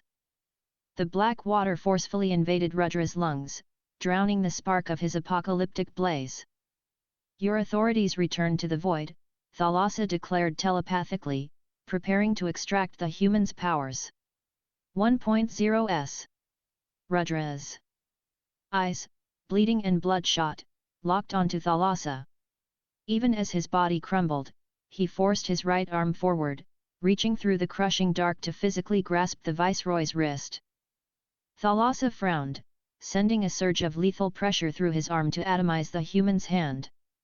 But the pressure didn't connect. It vanished into the agonizing grip of the system. Assimilation successful. Authority granted, abyssal water/crushing depths, initial stage, realm advancement, golden core, peak stage. The transformation in the deep was instantaneous and terrifying. The lethal black water filling Rudra's lungs suddenly shifted properties. It was no longer a foreign, hostile element. It was his. His ruptured organs knit themselves together under the rapid regeneration of endless spring, now unopposed by the water's suppression. A fourth tattoo swirling. Abyssal maelstrom etched itself into the skin of his back. Rudra opened his mouth and breathed the water in deeply, exhaling a stream of bubbles. Thalassa's black eyes widened in genuine panic. The Viceroy suddenly felt a terrifying vacuum in the surrounding ocean. The conceptual weight of the water, the very authority he commanded as a sovereign, was being violently siphoned away by the human holding his wrist. "What are you?" Thalassa roared, thrashing wildly to break Rudra's grip. Rudra smiled, his teeth glowing with a pale, bioluminescent light. Telepathic link established. "I told you," Rudra's voice echoed in Thalassa's mind, carrying the crushing weight of the deep ocean. "I'm the one who does the eating." Chapter 37, The Sinking Sovereign. Thalassa, realizing his elemental advantage was entirely gone, resorted to the raw, terrifying physical stats of a star-forged entity. He delivered a punch infused with kinetic energy capable of shattering a continent directly into Rudra's chest. The impact sent Rudra flying backward through the water at supersonic speeds, creating a massive cavitation bubble that boiled the surrounding ocean.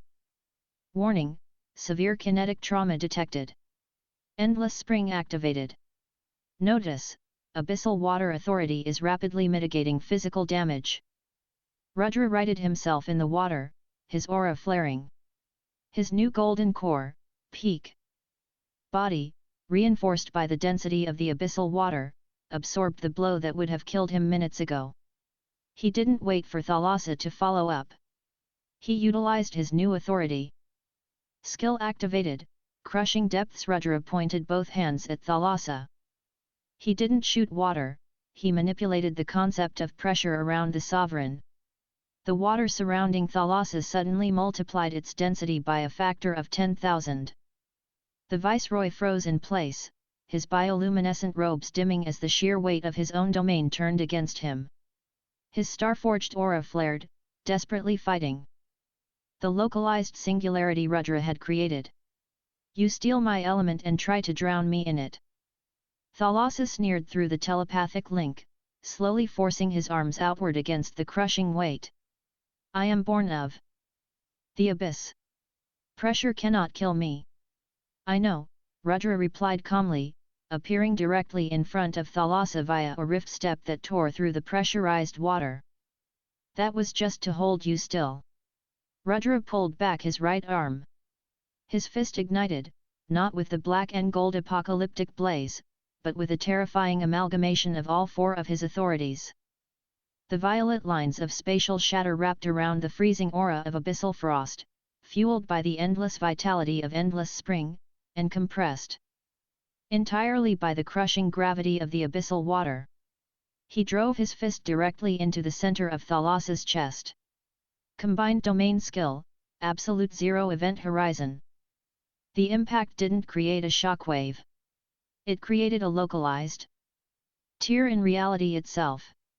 Thalas's star-forged body, caught between absolute cold, crushing gravity, and fractured space, simply ceased to exist. He was atomized on a conceptual level, erased from the ocean entirely. Target slain, abyssal sovereign, Viceroy Tyr, massive spiritual energy absorbed. All attributes. Plus 50,000 threshold reached. Commencing realm breakthrough, platinum zenith. Deep beneath the Indian Ocean, a column of pure, blinding white light erupted from the seabed, piercing the black water and shooting into the heavens. Chapter 38, The Platinum Zenith. The breakthrough was violent. The ocean surrounding Rudra boiled and evaporated in a 10-mile radius, leaving him floating in a massive, temporary crater of empty space. His core shattered and reformed, transcending the mortal limits of golden core. The Platinum Zenith Realm. The absolute peak of Earth's defined power scale, achieved by a 22-year-old in a matter of months. Rudra's body underwent a profound metamorphosis. His skin became virtually indestructible, faintly shimmering with a metallic, platinum sheen. His mana reserves expanded from a vast lake into an endless, raging ocean. He looked up at the sky. The 100-mile-wide dimensional whirlpool was rapidly destabilizing. With Thalassa dead, the abyssal realm had lost its anchor on Earth. Rudra flew upward, breaking the surface of the water in a fraction of a second. He hovered in the sky, his platinum zenith aura washing over the panicked subcontinent. To the millions of people watching the sky, the oppressive darkness of the black tsunami vanished. The black ice wall he had created earlier began to melt into harmless, pure water. His COMM link, which had been silent due to the water pressure, suddenly crackled to life. Rudra! Are you there? The UEDC satellites just registered a massive energy spike. The black tide is receding. General Surya's voice was frantic, yet filled with desperate hope. It's over, General, Rudra said, his voice echoing not just through the comms, but telepathically across the entire Indian High Command. The Viceroy is dead. The anchor is closed. Silence hung on the line for a long moment before Surya spoke again, his voice trembling slightly. The satellites are reading your energy signature, Rudra. It's platinum. I had a snack, Rudra replied dryly. Then we have another problem, Surya said grimly. While you were underwater, the UEDC didn't sit still. Geneva authorized a preemptive strike. Rudra's eyes narrowed. What kind of strike? Nuclear. Specifically, mana-infused tactical warheads aimed directly at the coordinates of the dimensional anchor. They decided to wipe out the anomaly, even if it meant taking out our entire eastern coastline. The missiles are currently in the upper atmosphere. Impact in 60 seconds. Chapter 39, Catching Meteors. Rudra looked up. His platinum tier senses instantly locked onto 4 highly distinct, terrifyingly fast objects re-entering the atmosphere. They weren't traditional nukes. They were Annihilation-class weapons, retrofitted with monocores designed to ignite the atmosphere and cause a chain reaction of spiritual detonations. If they hit the ocean, the resulting shockwave would flatten every city from Kolkata to Sri Lanka.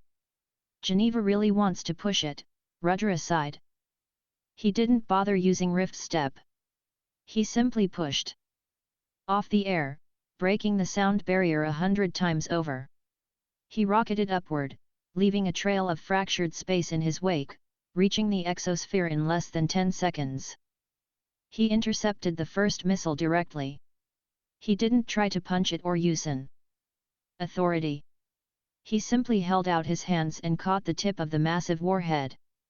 The sheer kinetic force of a re-entering missile traveling at Mach 20 slammed into him.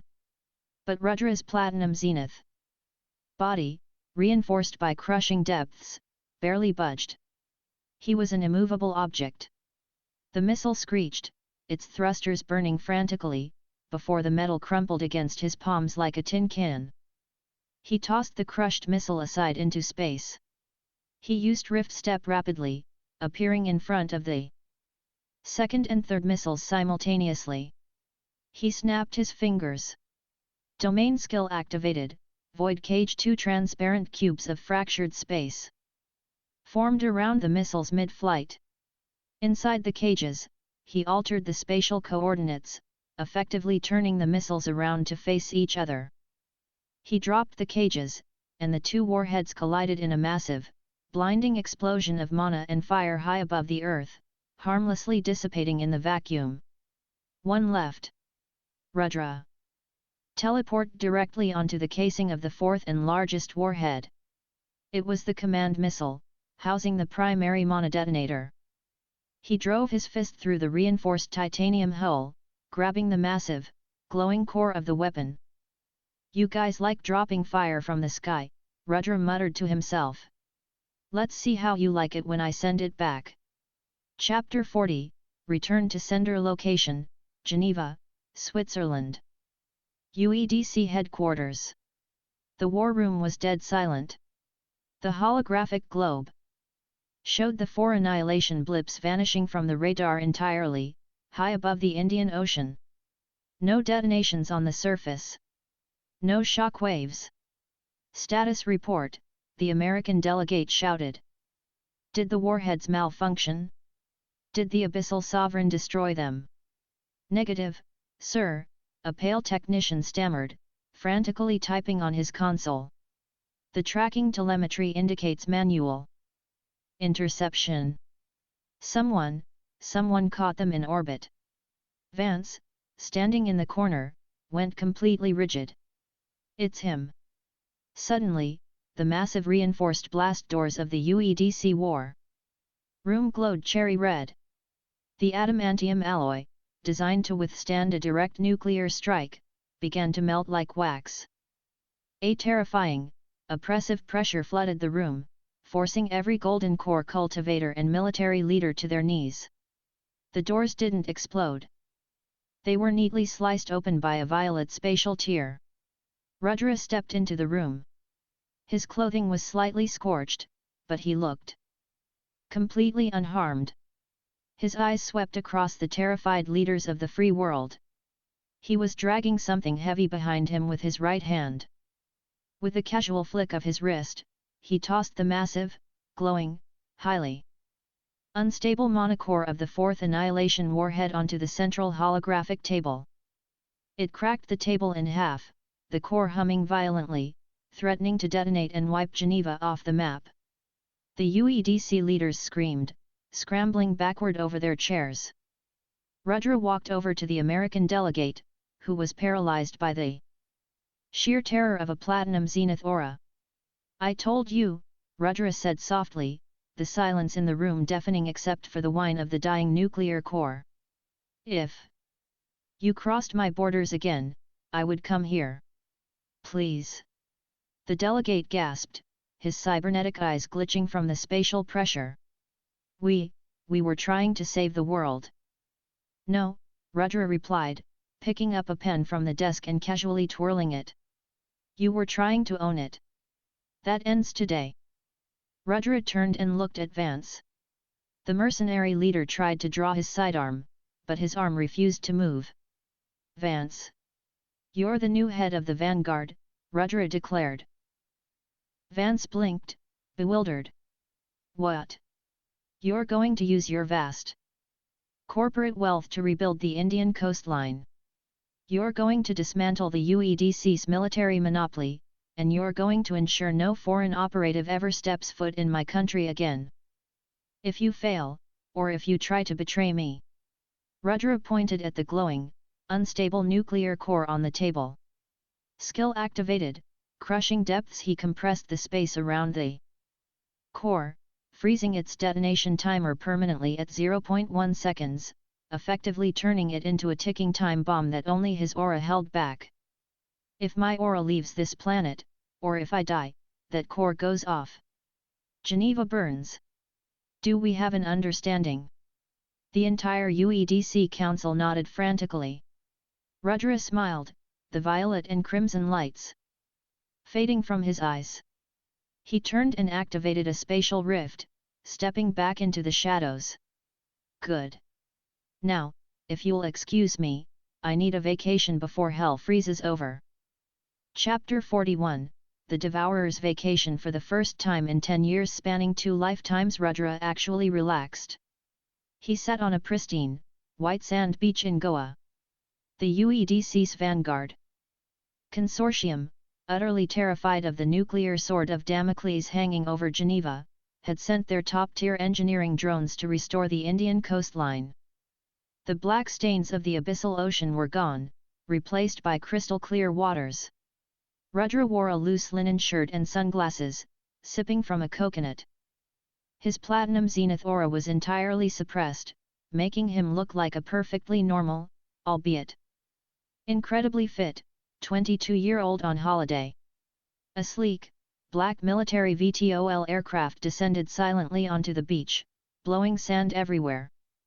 General Surya stepped out, wearing his full dress uniform. He walked over and stood beside Rudra's beach chair.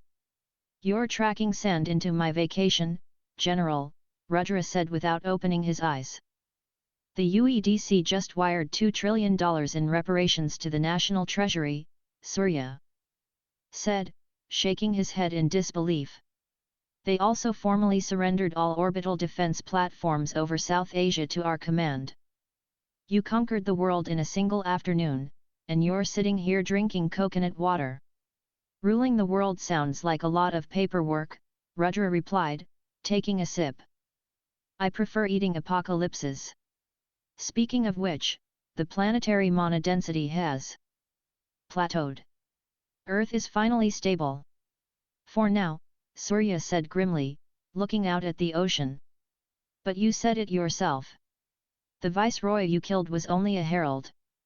The true universe is out there. Star-forged entities. Sovereigns. Are we ready?" "Not even close," Rudra stated, sitting up and pulling down his sunglasses. "If a full star-forged sovereign descends right now, the planet's core will crack under their gravitational footprint. I'm Platinum Zenith. I can fight them, but Earth can't survive the crossfire. We need the planet itself to evolve." Suddenly, Rudra's coconut cracked in his hand. The water inside didn't spill, it instantly boiled away into red steam. The sand beneath his feet turned terrifyingly hot. "Warning, planetary subterranean anomaly detected. Conceptual origin, the infernal hellscape."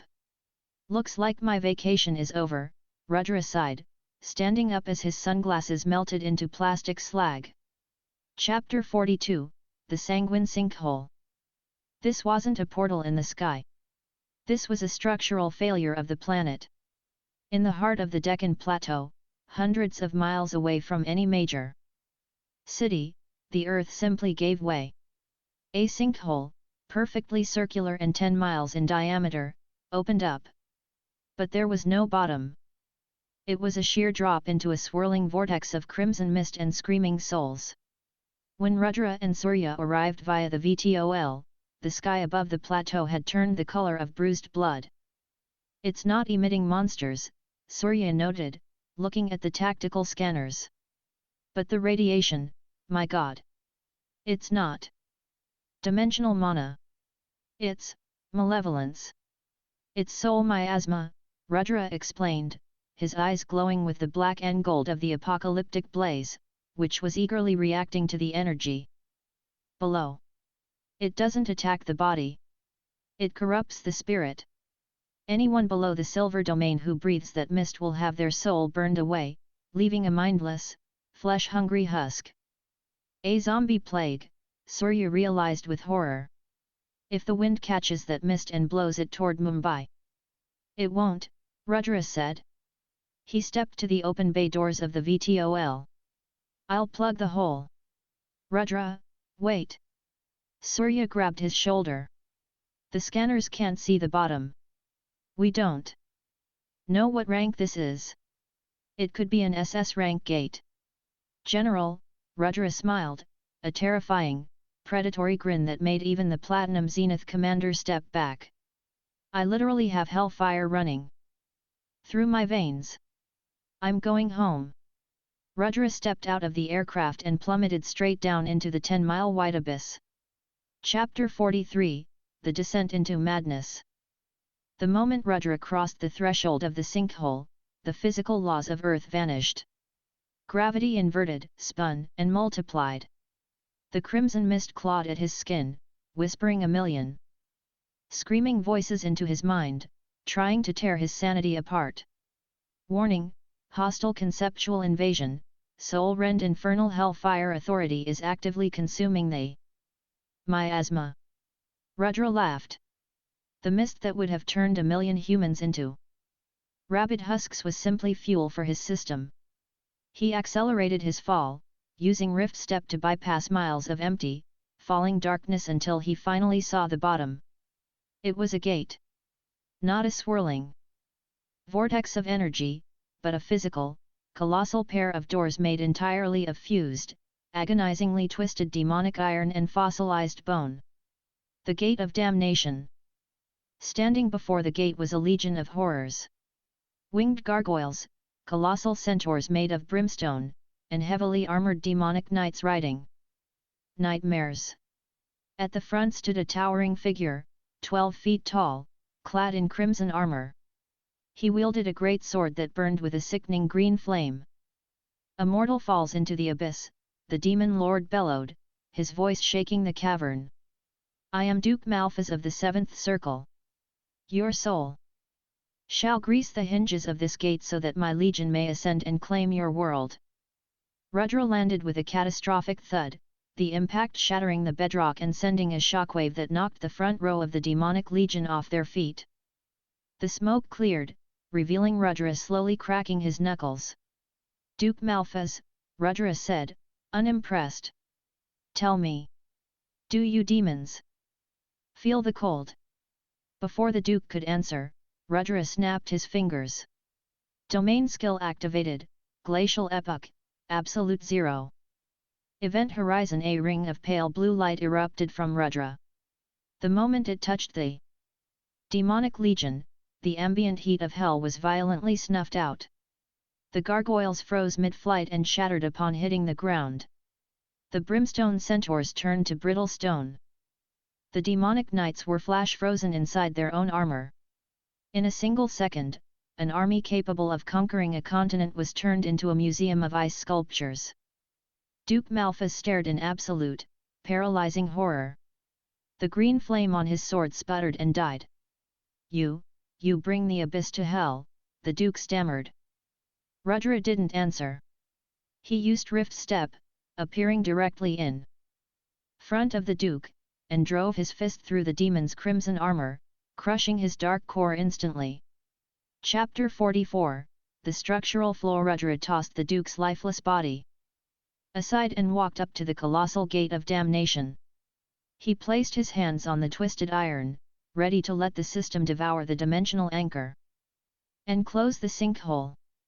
Critical warning: dimensional paradox detected. This gate is not a one-way portal. It is a structural load-bearing anchor. The infernal hellscape has physically latched onto Earth's tectonic plates.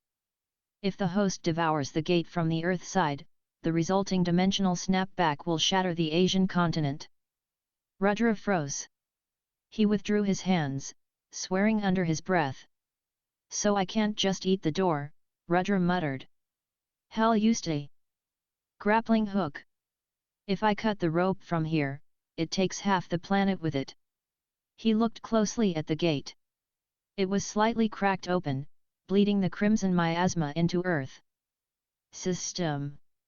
If I devour the anchor from the other side from inside the hellscape, will Earth be spared? Affirmative. Severing the anchor from the origin point will cause the dimensional snapback to occur entirely within the infernal hellscape. Rudra activated his COMM link. The signal was terrible, filled with demonic static. "Surya. Do you copy?" "Rudra, hear you, status. The gate is a trap. If I break it here, Earth cracks in half. I have to go to the source. No. Rudra, you don't know the power scaling on the other side. It's a higher dimension. You could be trapped. If I don't, India becomes a permanent demon spawning pit, Rudra replied calmly. Keep the perimeter tight. I'll be back before dinner. Without waiting for a response, Rudra walked up to the colossal bone doors, gripped the edges, and used his raw, platinum zenith strength to pry them open just enough to slip through.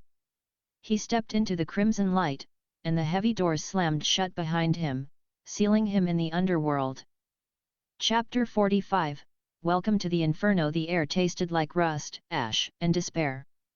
Rudra stood on a jagged cliff overlooking a landscape that defied human comprehension.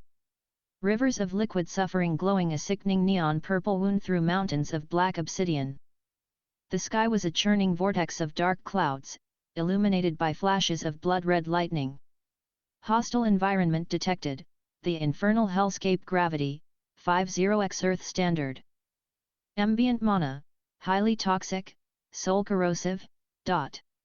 Rudra's shoulders slumped slightly under the 50 times gravity. For a normal human, they would have been instantly crushed into a bloody smear. For a platinum zenith, it was like walking with a heavy backpack. His endless spring, wood authority, immediately began to hiss and burn. The absolute lack of life force in this dimension actively attacked his wood capabilities. All right, let's turn that off, Rudra muttered, voluntarily suppressing his wood authority to stop the mana drain. Instead, he fully ignited his apocalyptic blaze. The black and gold fire wrapped around him like a cloak. Instantly, the toxic, soul-corrosive mana of hell stopped attacking him and began to flow into him. To the hellscape, he no longer felt like a mortal intruder. He felt like a walking volcano of demonic energy. A shadow passed over him. 3 massive wyverns, ridden by heavily armored hell knights, swooped down toward the cliff.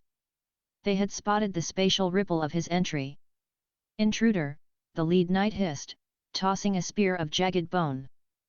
Rudra didn't even draw a weapon. He raised his hand. Skill activated, crushing depths. He inverted the gravity localized entirely around the 3 wyverns.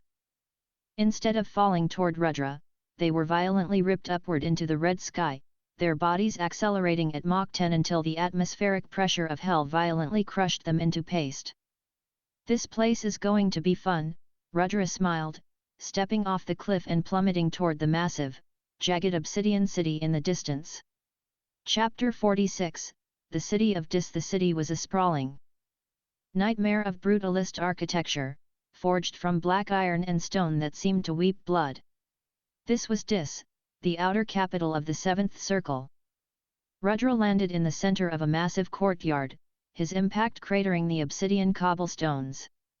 Thousands of lesser demons, imps, succubi, and barbed brutes stopped and stared at the human who had just fallen from the sky, wreathed in black and gold fire. At the end of the courtyard sat a massive throne made of melted armor. Slouching upon it was a demon of immense proportions. He had 4 arms, a face like a flayed lion, and an aura that caused the very space around him to warp. Entity detected, Marquis Barbados estimated power level, Platinum Zenith. Peak, finally, Rudra thought. Someone on my level. A human soul with a physical body. Barbados rumbled, his voice causing the lesser demons to whimper and kneel. And you carry the scent of Duke Malphas's blood. How fascinating! I shall mount your skull on my chalice. Barbados stood up. He didn't use magic. He used raw, terrifying speed. He crossed the 1,000-foot courtyard in a microsecond. His 4 massive fists, wrapped in soul-rending green fire, slammed into Rudra simultaneously. The impact generated a shockwave that shattered every building within a 2-mile radius. The lesser demons were instantly vaporized by the sheer kinetic backlash. When the dust cleared, Barbados was grinning. But his grin faded. Rudra hadn't moved an inch. He had caught two of the marquee fists with his bare hands, blocked the third with his knee, and simply allowed the fourth to strike his chest. "Is that it?" Rudra asked, his platinum skin barely scratched. "I thought the gravity here was supposed to make you guys hit harder." "Impossible!" Barbados roared, trying to pull his fists back.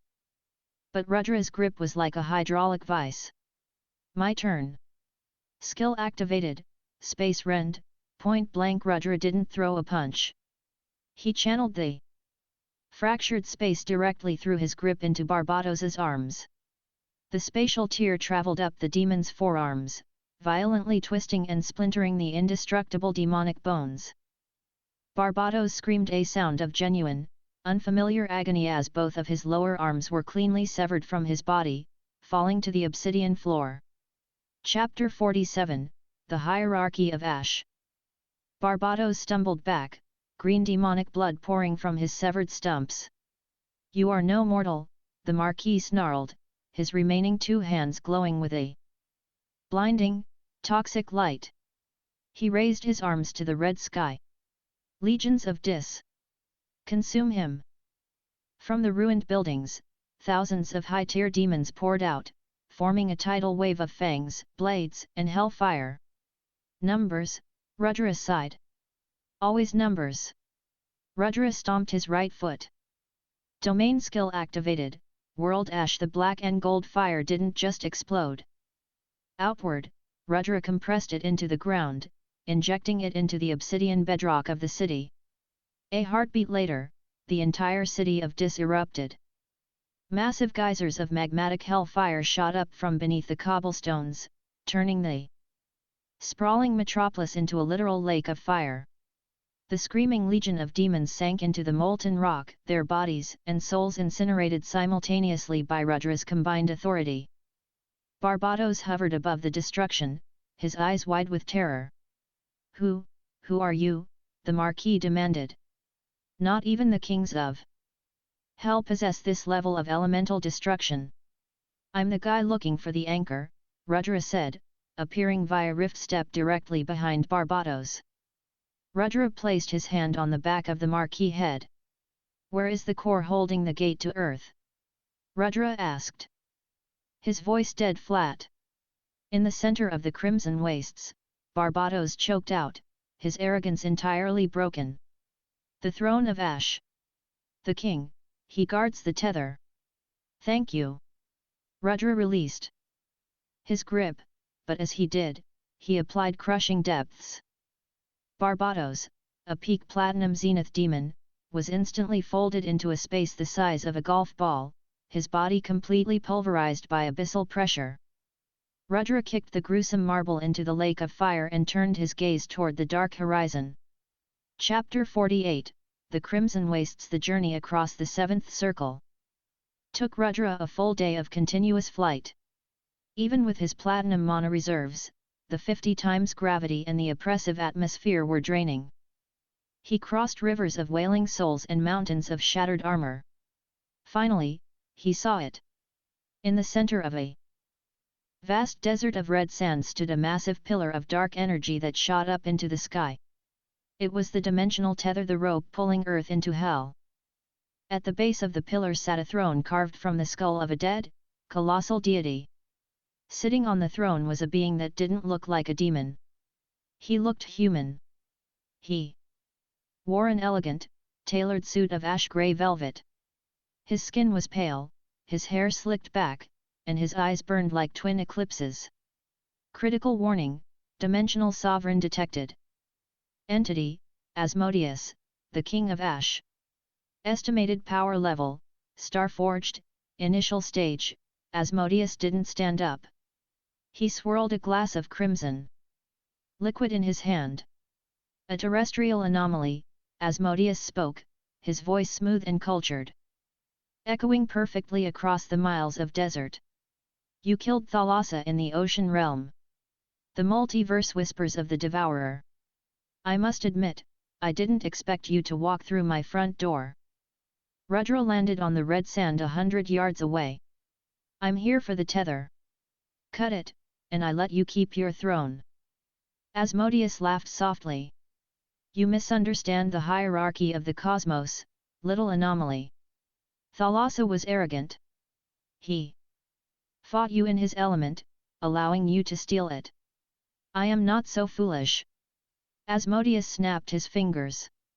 The red sand beneath Rudra suddenly vanished. But it wasn't a hole. Reality itself dissolved.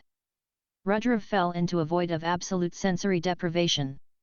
No sound, no light, no gravity. Just a terrifying, endless nothingness. Chapter 49, The Soul-Rending Void. Critical warning, hostile domain, the conceptual void. Hosts physical authorities, fire, water, space, wood, are ineffective in an environment lacking physical coordinates. Rudra ignited his apocalyptic blaze, but there was nothing for the fire to burn. He used space rend, but the space here was already infinitely fractured. He was trapped in a pocket dimension of pure, mental agony. This is the soul rend, Asmodeus's voice echoed from everywhere and nowhere. Hell is not just fire and brimstone. It is the absolute isolation of the spirit. I will leave you here for 10,000 years. When your mind completely shatters, I will pull out your husk and claim your system for myself. The void began to press in on Rudra's mind. Horrifying visions flashed before his eyes: the death of Earth in his past life, the screams of the people he couldn't save, the crushing weight of absolute failure. It was an attack not on his platinum body, but on his 22-year-old soul. Rudra floated in the dark, his eyes closed. The pain was immense. His spirit was fracturing. 10,000 years, Rudra whispered in the dark. He opened his eyes. They weren't glowing with fire or space. They were pitch black. You think this is a prison, Asmodeus? Rudra said, his voice surprisingly calm. It's just an environment. And my system doesn't care what the environment is. Rudra stopped fighting the void. He didn't try to break out. He reached out and physically grabbed the concept of the nothingness around him. Critical event detected, soul-rending tribulation activating apocalyptic assimilation. Remaining time, 3.0 s. 2.0 s. 1.0 s. The darkness shrieked. Assimilation successful. Authority granted, Soul-Rend/the Void, initial stage, threshold breached. Commencing cosmic evolution. Chapter 50, The Star-Forged Devourer. Back in the Crimson Wastes, Asmodeus took a sip of his wine, confident the terrestrial anomaly was dealt with. Suddenly, the pocket dimension he had created, a marble of pure black energy hovering above his hand, began to crack. What? Asmodeus dropped his glass. The marble shattered. Rudra stepped out, but he was no longer just a platinum zenith human. His physical body seemed to seamlessly blend with the fabric of reality. His aura was no longer contained, it exerted a gravitational pull that bent the red light of the hellscape sky. When he breathed, the ambient mana of the seventh circle didn't just flow into him, it bowed to him. Realm advancement, Starforged, initial stage, host has transcended mortal bounds. Planetary gravity no longer applies. Rudra looked at Asmodeus. His eyes were twin singularities of pure void. You. Asmodeus stammered, stepping back from his throne, his Starforged aura flaring desperately. You ate the void. And I'm still hungry, Rudra replied. Asmodeus unleashed his full power. A torrent of conceptual death, capable of wiping out a solar system, blasted toward Rudra. Rudra didn't dodge. He simply raised his hand. New domain skill activated, the Soul Rend. Concept erasure. Rudra swiped his hand through the air. The massive beam of death simply ceased to be. It wasn't blocked, its very concept was erased from the timeline of the battle. Asmodeus froze, absolute terror gripping a being that had lived for eons.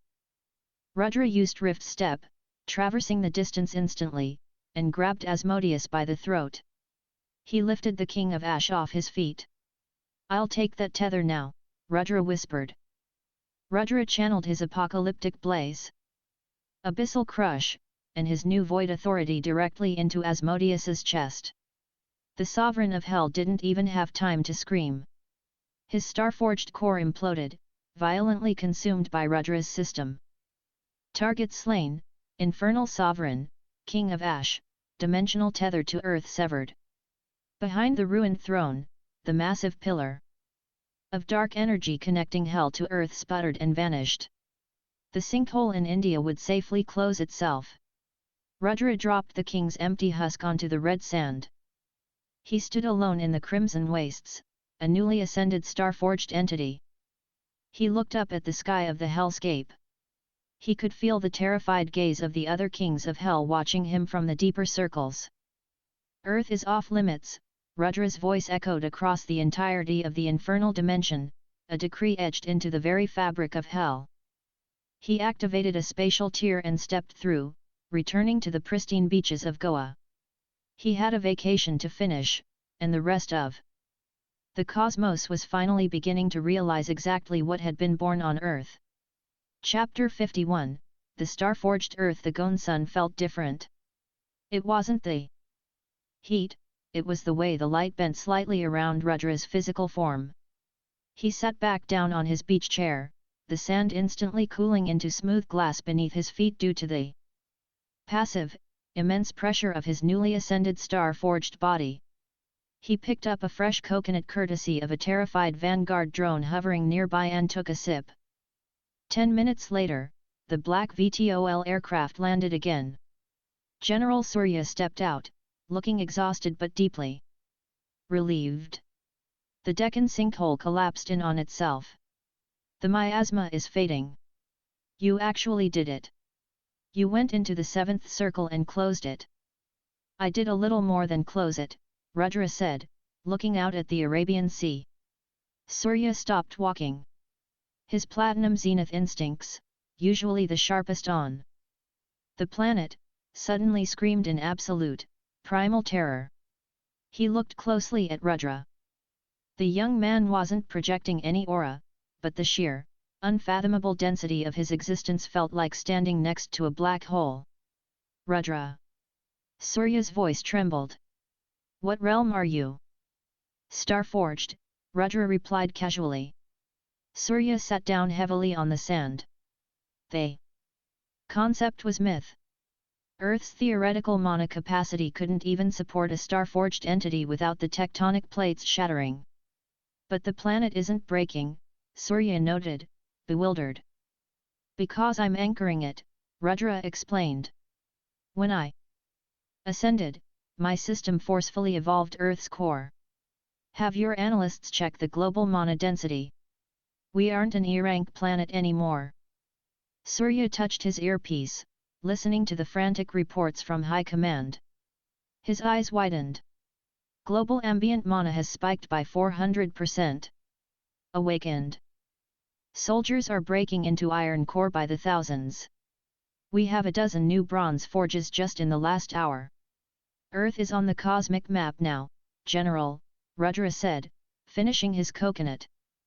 "The portals were just the universe knocking. Now that we've leveled up, the real cosmic empires are going to kick the door down." Chapter 52, The Cosmic Eye. Far beyond the borders of the Milky Way, in a realm composed entirely of woven starlight and dark matter, stood the Central Galactic Empire.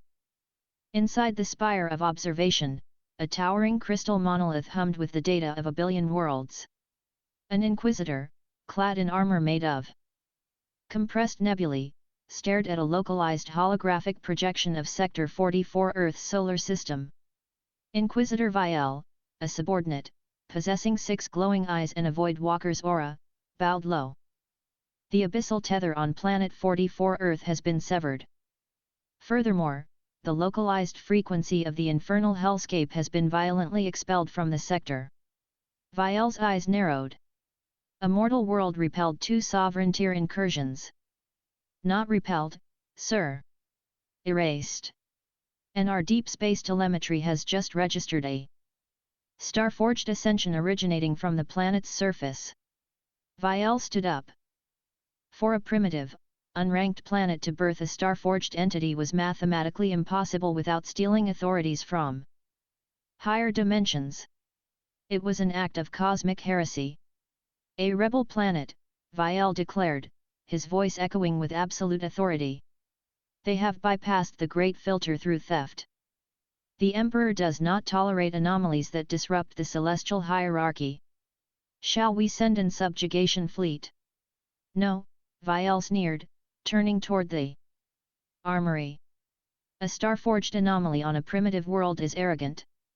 A fleet would give them something to fight. We will simply rot their world from beneath their feet. Prepare the Chronos engine. Chapter 53, The Time Rot 3 days later. The Pacific Ocean. Rudra was floating in low Earth orbit. At the Starforged realm, he no longer needed to breathe oxygen, and the vacuum of space felt like a gentle breeze. He was meditating, continuously refining the terrifying amalgamation of fire, frost, space, crush, and void authorities within his core. Suddenly, his eyes snapped open. A spatial distortion ripped through the vacuum directly above the Pacific Ocean. But it wasn't a portal. It was a physical ship, a massive, dagger-shaped dreadnought made of sleek, alien dark matter. It didn't broadcast a message. It didn't deploy troops. The dreadnought simply opened its lower bay doors and dropped a single, glowing silver cylinder toward the Earth. Critical warning, conceptual apocalypse detected. Weapon classification, Time Rot Ordnance. Rudra vanished, using Rift Step to materialize directly in the path of the falling cylinder, miles above the ocean. He caught the cylinder in his bare hands. The moment his fingers touched the metal, the weapon detonated. But it didn't explode with fire or kinetic force. It exploded with time. A massive, silent dome of gray energy expanded instantly, covering a 1,000-mile radius of the Pacific Ocean. Inside the dome, time violently accelerated. Rudra watched in horror as the ocean below literally aged to dust. The water evaporated, the seabed dried into cracked, barren desert, and the tectonic plates groaned under the weight of 1,000,000 years passing in a single second. The grey energy washed over Rudra. His clothing instantly disintegrated into dust. His Starforged skin, practically indestructible to physical attacks, began to rapidly wrinkle and dry. Warning: extreme temporal degradation. Host is aging at a rate of 10,000 years per second. Endless spring is failing. Cellular death outpacing regeneration. Rudra felt his strength fading. The weapon wasn't fighting him, it was simply moving him toward his inevitable end. Chapter 54, The 3-second eternity. You can't punch time, Rudra rasped, his voice cracking as his vocal cords aged into brittle parchment. He was trapped in the epicenter of the time-wrought dome. High above, the galactic dreadnought hovered, its sensors watching the anomaly crumble into dust. Activating apocalyptic assimilation, remaining time, 3.0 s. But 3 seconds inside a time-wrought anomaly wasn't 3 seconds. It was 30,000 years. Rudra's Starforged body was pushed to its absolute limit. His bones began to hollow out. His platinum skin rusted and flaked. His mind felt the crushing weight of millennia. I survived the void. I survived the crush. I will not die to a clock. Rudra didn't try to use his authorities to fight the time. He used his Soul-Ren/Void authority to anchor his consciousness, isolating his mind from the decay of his physical brain. He plunged his withered, skeletal hands directly into the core of the silver cylinder. 2.0 s. The grey energy fought back, violently trying to age the system itself. But the system was born from the death of a multiverse, it was older than time. 1.0s. Assimilation successful. Authority granted, time rot/temporal decay, initial stage, the grey dome abruptly shattered like a broken hourglass. The rapid aging stopped. Rudra's body, reduced to a withered, near-mummified husk, suddenly reversed. Empowered by the newly assimilated authority, the flow of time around his body inverted. His bones thickened, his skin regained its platinum sheen, and his cosmic youth was restored in a fraction of a second. A new, intricate silver tattoo, a shattered clock face, burned itself onto his left shoulder. Rudra floated above the massive, dry crater in the Pacific Ocean, rolling his shoulders. He looked up at the galactic dreadnought. My turn to drop the clock. Chapter 55, Aging a Dreadnought. Aboard the dreadnought, Inquisitor. Vielle stared at the holographic feed in absolute disbelief. The ordnance, it vanished. Vielle stammered. And the anomaly is still alive? He took a direct hit from a Chronos engine. Sir, the navigation officer screamed. He's directly outside the bridge. Vielle looked up.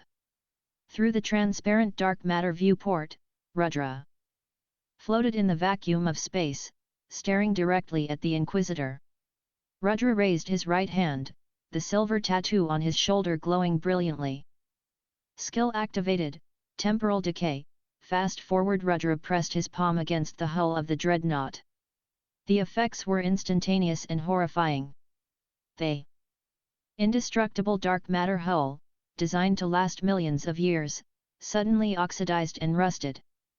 The ship's power cores, built on perpetual motion, violently aged past their half-lives and went dark.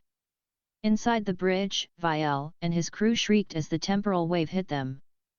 Their high-dimensional armor turned to dust, their bodies withered into skeletons, and their bones crumbled into ash within a single breath.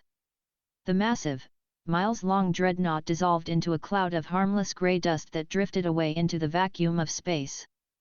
Target slain, Galactic Inquisitor, Void Walker Tier, massive cosmic energy absorbed. Rudra floated alone in orbit. Earth to Rudra, General. Surya's voice crackled through the comms. We just registered a massive temporal anomaly in the Pacific, followed by an orbital dust cloud. Talk to me. The Central Galactic Empire said. Hello, Rudra replied, looking deep into the starry void. I aged their messenger to dust. But they know we're here now. Tell Vanguard to accelerate the planetary defense grid. We're going to war. Chapter 56, The Gravity Net. 1 month later. Earth had transformed. Using the technology reverse-engineered from Vanguard and the massive influx of planetary mana, the UEDC and India's Zenith Vanguard had built the Aegis Ring, a network of floating mana-powered orbital defense platforms. General Surya, now a peak platinum Zenith himself thanks to Rudra's guidance, stood on the command deck of the primary platform, Alpha 1. Multiple slip-space ruptures detected just outside the orbit of Mars, the radar officer announced, her voice tense. Put it on screen, Surya commanded. The holographic display flared. It wasn't one dreadnought this time. It was an entire armada. Hundreds of jagged, heavily armed cruisers, led by a colossal flagship the size of a small moon. They aren't firing weapons, sir, the officer reported, confused. They are deploying tethers? They're linking their ships together. Rudra, Surya spoke into the private channel. They're here. Rudra sat cross-legged on the roof of Alpha 1, looking at the distant stars. I see them. They're building a gravity net. A what? They know I can manipulate space and time, Rudra said, standing up. So they are going to crush the planet using raw, undeniable mass. They're linking their warp drives to create a localized black hole. If it activates, Earth's orbit will destabilize. We'll be pulled into the sun in less than an hour. Critical warning, gravity crush apocalypse pending. Can you stop it? Surya asked. I can eat the black hole, Rudra grinned. But I need to get to the center of their fleet without them shooting me out of the sky first. I need a distraction. Surya smiled a predator's grin. Alpha 1 to all Aegis platforms. Power up the monocannons. Let's show the galaxy that Earth bites back. Chapter 57, The Battle of Earth's Orbit. The space between Earth and Mars erupted. In light. The Aegis ring fired a synchronized volley of highly concentrated, platinum-tier mana beams. The lasers tore through the vacuum, striking the vanguard of the Galactic Armada. Dozens of alien cruisers exploded, their kinetic shields completely unprepared for localized magical/conceptual attacks. Keep firing! Surya roared. Don't let them complete the tether. On the massive galactic flagship, a Voidwalker general snarled.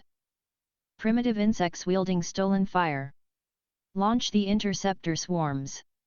Keep them busy while the gravity net charges. Thousands of sleek, biomechanical fighter craft launched from the Armada, swarming toward the Aegis platforms like angry locusts. Earth's defenders deployed. Vance's heavily upgraded mechanized squads, piloted by newly ascended Bronze and Silver tier cultivators, launched into orbit. The vacuum of space became a chaotic battlefield of laser fire, spatial distortions, and raw magical shockwaves. Earth was fighting its first interstellar war, and they were holding the line. Amidst the chaos, a single shadow moved completely unnoticed. Rudra used Rift Step to bypass the fighter swarms, teleporting from piece of debris to piece of debris. His star-forged aura was completely suppressed by his void authority, making him invisible to their advanced sensors. He appeared directly above the colossal galactic flagship. Below him, the hundreds of linked cruisers were channeling their engines into a single, terrifyingly dense point in space. A tier in reality was forming a nascent black hole that was already beginning to drag the surrounding asteroids into its maw. Rudra didn't attack the ships. He dove straight into the forming singularity. Chapter 58, Devouring the Singularity. The gravitational pull of a nascent black hole is absolute. It doesn't just pull matter, it pulls light, space, and time. As Rudra dove into the center of the gravity net, his spatial shatter authority screamed in protest as the space around him was crushed. His time-wrought authority warped wildly as time slowed to a crawl near the event horizon. The Voidwalker general aboard the flagship watched the anomaly dive into the singularity. Fool! He just committed suicide. Activate full compression. The gravity multiplied by 1 billion. Critical event detected, gravity crush apocalypse. Activating apocalyptic assimilation, remaining time, 3.0 s. Rudra's star-forged bones groaned. The pressure was infinitely worse than the abyssal ocean. This was the crushing weight of a dying star. He channeled his abyssal crush to equalize his internal pressure, buying himself the precious seconds he needed. He plunged his hands into the absolute center of the black hole, the point of infinite density. 2.0 s. The singularity tried to rip his atoms apart. 1.0 s. Assimilation successful. Authority granted. Gravity crush/singularity, initial stage, the violent, swirling black hole abruptly stabilized. It didn't explode, it shrank, condensing rapidly until it vanished entirely into the palm of Rudra's hand. A new tattoo, a pitch-black circle that seemed to absorb the light around it, formed on the back of his right hand. The entire galactic armada suddenly lost their gravitational anchor. The massive cruisers lurched and collided with each other, their engines misfiring. Rudra floated gracefully above the chaos, opening his eyes. They were completely black, save for a ring of blinding white light around the pupils. You guys really like dropping heavy things, Rudra's voice echoed telepathically across the entire enemy fleet. Let me show you how it's done. Skill activated, Gravity Crush, Planetary Fall.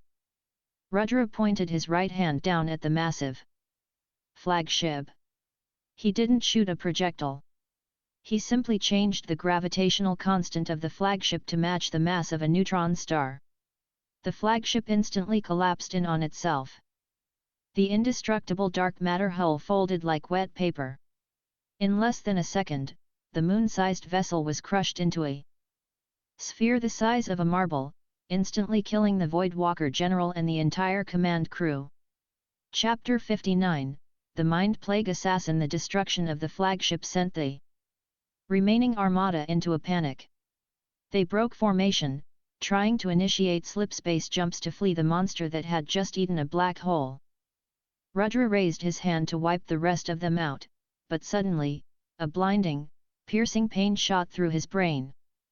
It wasn't a physical attack. It was a conceptual spike driven directly into his consciousness. Critical warning, hostile mental invasion. Entity classification, Divine Spark, Assassin Tier. From the shadows of a destroyed cruiser, a figure made entirely of refracted light emerged. It didn't have a physical body.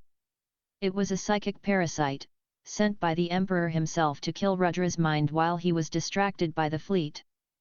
Your body is a fortress, Devourer, a whispering, multi-layered voice echoed inside Rudra's mind. But your mind is still tied to human emotion. I am the Mind Plague. I will rewrite your memories. You will slaughter your own planet. Rudra's vision blurred. Horrifying hallucinations overlaid his reality. He saw General Surya dead by his own hand. He saw Earth burning, not by apocalypses, but by his own authorities. The plague was trying to turn his system against him. Get out of my head, Rudra growled, clutching his temples. Sleep, the Mind Plague whispered, pushing its conceptual rot deeper into Rudra's neural pathways. Rudra dropped to his knees in the vacuum of space, his aura flickering. But then, Rudra started to laugh. A dark, echoing chuckle that sent a shiver of terror through the psychic entity. You made a mistake, Rudra whispered, dropping his hands from his head. He didn't use fire or gravity to fight the mental invasion. He used the authority he won from the King of Hell. Domain skill activated, the Soul Rend, Absolute Void. Rudra completely shut off his own emotions, memories, and humanity. He turned his mind into a conceptual black hole of absolute nothingness. The Mind Plague, seeking to feed on his thoughts, suddenly found itself falling into an endless, agonizing void. No. What is this? The entity shrieked, trying to pull out of Rudra's mind. I'm eating you, Rudra replied. Activating apocalyptic assimilation, assimilation successful. Authority granted. Mind Plague / Psychic Domination, initial stage, the entity made of refracted light shrieked as it was physically ripped from space. Sucked directly into Rudra's forehead. A new tattoo, a third eye glowing with violet light, briefly flashed on his brow before fading. Chapter 60, The Emperor's Notice. With the assassin devoured, Rudra's mind was clear, reinforced by the absolute clarity of psychic domination. He looked at the fleeing remnants of the galactic armada.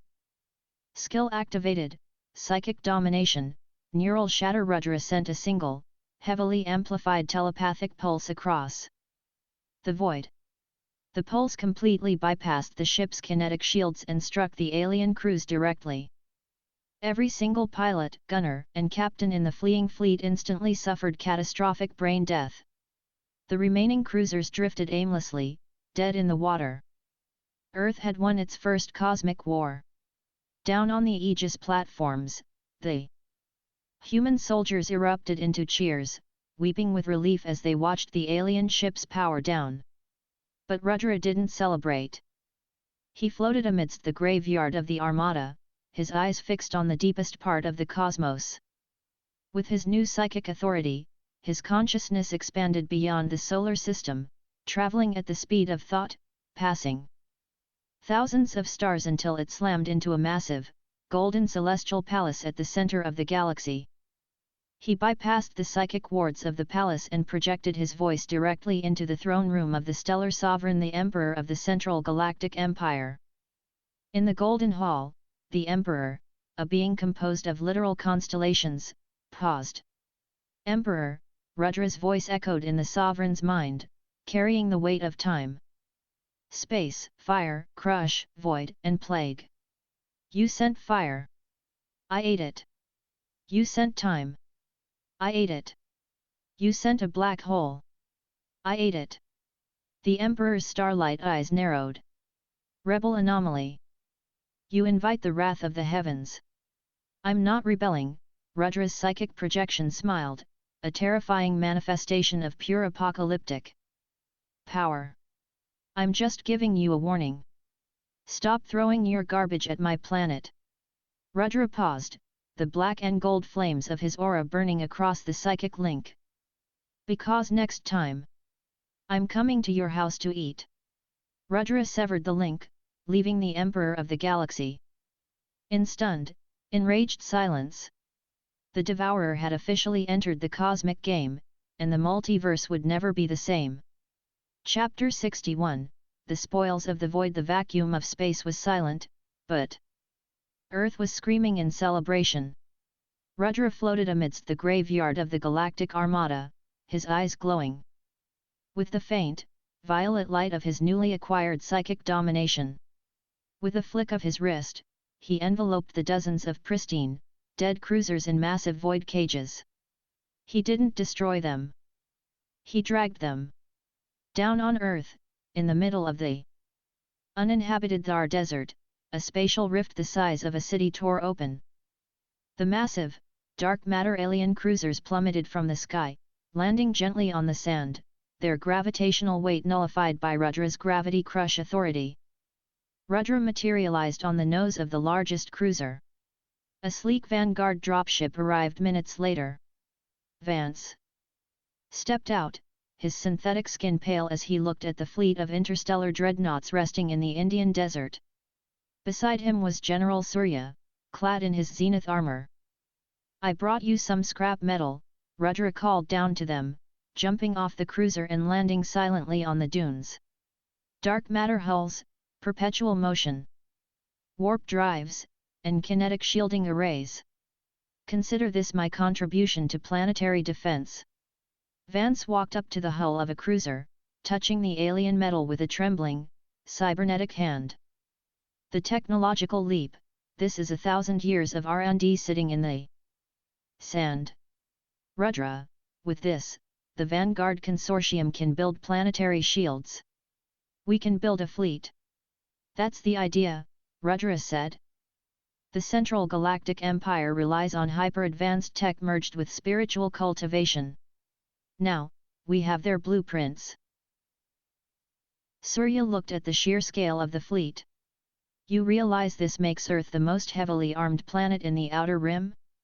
The Emperor won't ignore this." "You humiliated him." "I'm counting on it," Rudra grinned.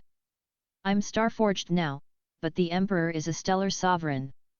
If I go to him now, he'll crush me. I need more apocalypses to eat. And if he won't send them to me." Rudra looked up at the sky, his eyes piercing through the blue atmosphere into the cosmic dark. "I'll make him bleed until he does." Chapter 62, The System's Voice. 3 months later, Earth entered a golden age. The UEDC, completely subjugated by Rudra's absolute power and Vanguard's new monopoly on alien tech, unified the planet. Cultivators wielded plasma rifles, and cities were protected by dark matter dome shields.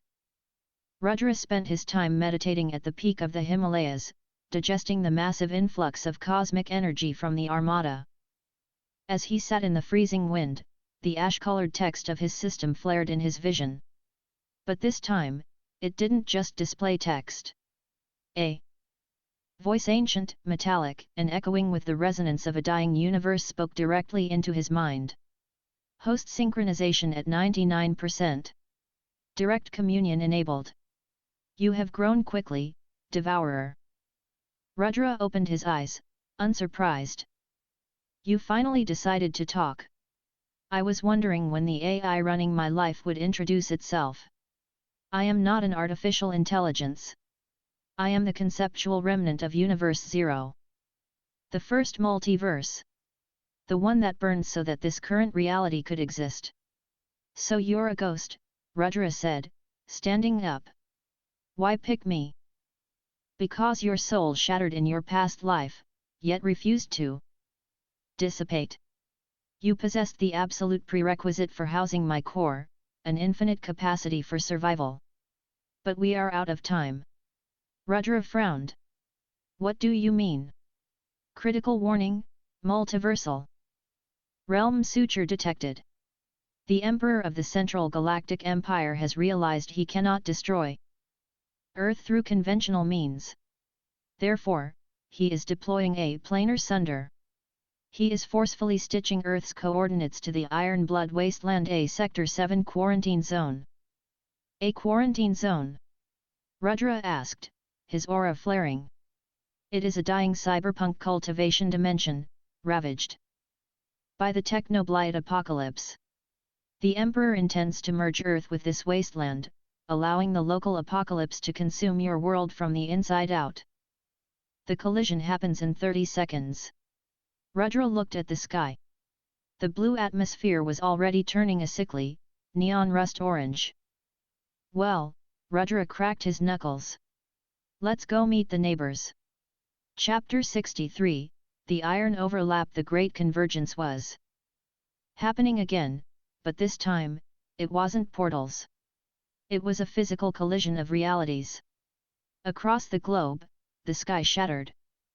But instead of monsters pouring out, entire alien cityscapes plummeted from the heavens, phasing through Earth's mountains and oceans before solidifying.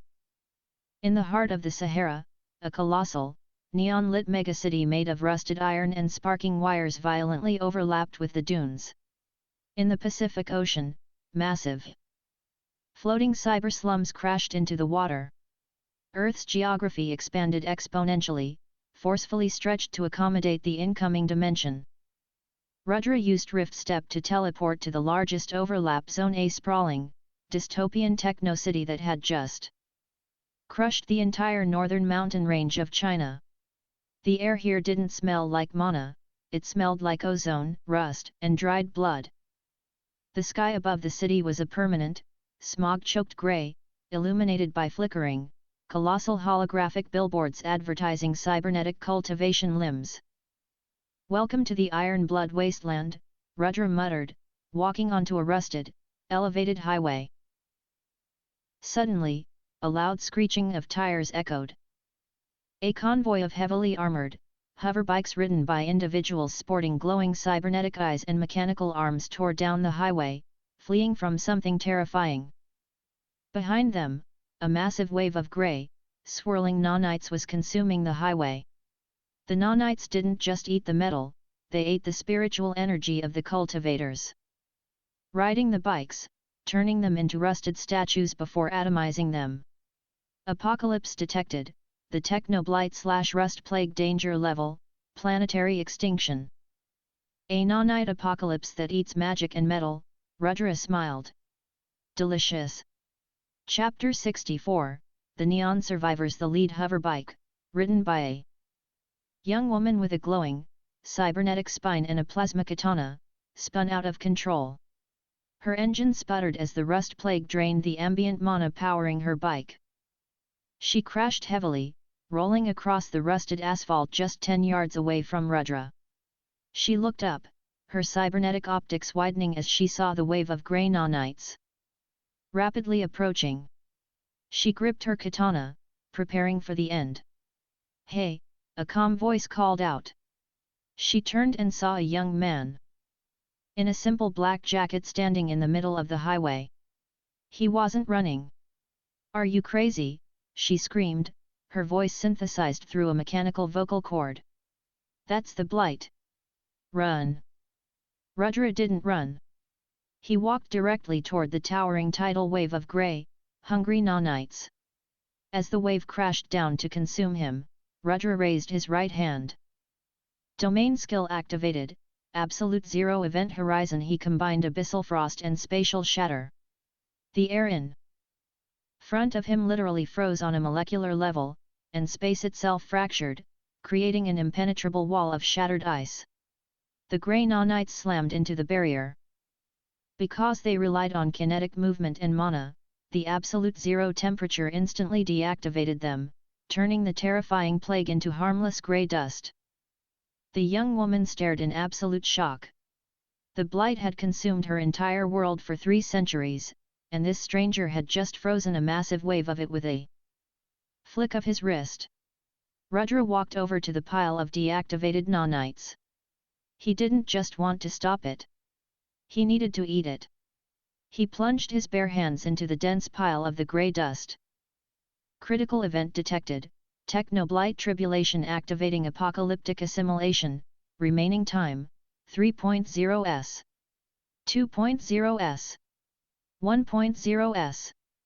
The grey dust violently entered his pores, trying to rewrite his DNA into mechanical rust.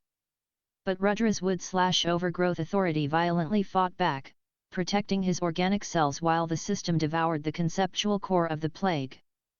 Assimilation successful. Authority granted, Technoblight/Rust Plague, initial stage, host gains absolute control over mechanical, digital, and nanoscopic structures. A new tattoo circuit board made of glowing grey lines wove itself down his left arm, intertwining with the blue ice runes of the abyssal frost. Rudra turned back to the young woman on the ground. "Hi," Rudra said, offering her a hand. "I'm new in town. Mind pointing me toward whoever is in charge of this scrap heap?" Chapter 65, Neo-Babylon. The woman, whose name was Jinx, was a cyber cultivator from the Iron Blood dimension. She explained that their world had been conquered by the Central Galactic Empire 500 years ago. When they rebelled, the Emperor dropped the Technoblight, effectively turning their realm into an inescapable quarantine zone. "But the blight is supposed to be absolute," Jinx said, leading Rudra through the rusted, neon-lit alleys of the megacity, Neo-Babylon. "You ate it. That's god tier. Magic. I have a good metabolism," Rudra replied, looking at the towering skyscrapers of scrap metal. Jinx took him to the underground resistance hub, located beneath a massive, defunct fusion reactor. Hundreds of cyber cultivators lived here in squalor, rationing what little pure mana and clean mechanical parts they had left. "The Empire didn't just leave us to rot," Jinx explained, pointing to a colossal, pristine white tower piercing the smog in the center of the city. "That's the spire of subjugation. Governor Cryos lives there. He's a divine spark tier entity. He controls the portal network back to the Empire, and he monitors the blight to ensure we never escape." Rudra's eyes tracked to the white tower. "A divine spark? That's a step up from Starforged." "He's unkillable," Jinx warned, seeing the look in Rudra's eyes. "His body is made of smart light. Kinetic weapons phase through him, and magic is instantly calculated and dispersed by his core processor." Rudra looked at his left arm, where the grey circuit board tattoo pulsed. "He's a computer." Rudra grinned. "Perfect. I just downloaded a very nasty virus." Chapter 66, The Spire of Subjugation. Rudra didn't bother with a stealthy approach. He walked directly up to the front gates of the pristine white spire. The contrast between the rusted slums of Neo-Babylon and this immaculate, Empire-built fortress was stark. Guarding the entrance were 2 massive, mechanized Void Walkers, Empire elites whose bodies were fully integrated into Dreadnought-class heavy armor. "Halt, Wastelander," the left guard boomed, leveling a plasma cannon the size of a car at Rudra. "This zone is restricted by decree of Governor Cryos." Rudra didn't stop walking. Skill activated. Technoblight, absolute rust. Rudra didn't even raise his hand. He just projected his newly acquired aura. The grey circuit tattoo on his arm flared. As Rudra stepped within 50 feet of the guards, their pristine, dark matter armor instantly began to oxidize. Alarm! Klaxons blared inside their suits as their operating systems suffered catastrophic, localized nanite corruption. System failure. Monocores draining, the guards shrieked in panic. Before they could even fire a shot, their armor rusted completely.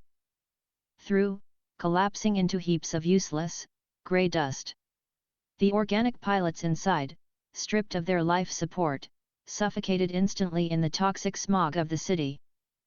Rudra stepped over their ashes and approached the massive, blast-proof doors of the spire. He didn't use space to cut it. He placed his hand on the metal. Skill activated, Technoblight, override. The alien code of the door's locking mechanism was instantly rewritten by Rudra's will. The heavy doors hissed and slid open, welcoming the Devourer into the fortress of the Divine Spark. Room service, Rudra announced to the empty, brightly lit hallway. Chapter 67, The Divine Core at the apex of the spire, Governor. Cryos sat connected to a massive neural throne. Cryos wasn't entirely humanoid. He was a being of pure, hard light geometry. Shifting mass of crystalline polygons that hummed with absolute divine energy. As a divine spark, he didn't just use magic, he manipulated the fundamental laws of physics through hypercomputation. Intruder detected. Cryos's voice was a synthetic harmony of multiple tones, echoing throughout the spire. Analysis, you are the anomaly from Planet 44. Devourer. You survived the realm suture. Rudra used Rift Step to bypass the 100 floors of automated defenses, appearing directly in the throne room. I didn't just survive it, Rudra said, the black and gold apocalyptic blaze igniting around his shoulders. I brought a doggy bag. Cryos didn't move from his throne. Calculations indicate your Starforged physical stats are irrelevant. My divine spark allows me to exist out of phase with your reality. You cannot touch me. Cryos raised a hand of shifting hard light. A beam of pure, concentrated antimatter fired directly at Rudra. Rudra didn't dodge. Skill activated, the void, concept erasure. He swiped his hand, erasing the concept of the antimatter beam from existence. Cryos's polygons shifted rapidly, indicating surprise. Error. Conceptual erasure detected. Recalculating combat parameters. You're a machine playing at being a god, Rudra said, walking slowly toward the throne. Rudra activated his psychic domination and his technoblight simultaneously. The violet light of the mind plague merged with the grey circuitry of the rust plague. New combined domain skill, digital soul rend. Rudra unleashed a terrifying, invisible wave of techno-psychic energy. It crashed into Cryos's hard light body. Because Cryos was a digital consciousness housed in a divine core, the attack bypassed his physical invulnerability entirely. Cryos shrieked, a sound like dial-up internet being fed through a meat grinder. His hard light body began to glitch, violently shifting colors and losing cohesion. System corruption, critical. Cryos panicked, trying to sever his connection to the spire. Rudra appeared right in front of him, grabbing the glitching, hard light core of the governor's chest. Time to log off, Rudra whispered. Chapter 68, Ascension to the Divine. Critical event detected, Divine Spark assimilation activating apocalyptic assimilation. This wasn't an apocalypse, but it was a core of pure, concentrated cosmic energy of a higher tier. The system recognized it as a massive source of fuel. Rudra's apocalyptic blaze surged into the hard light core, while his gravity crush compressed the divine spark down into a manageable singularity. Governor Cryos, a being who had ruled this dimension for 500 years, was violently decompiled. His memories, his access codes, and his divine energy were sucked entirely into Rudra's system. Assimilation successful. Massive cosmic energy absorbed. Realm breakthrough imminent, divine spark, initial stage.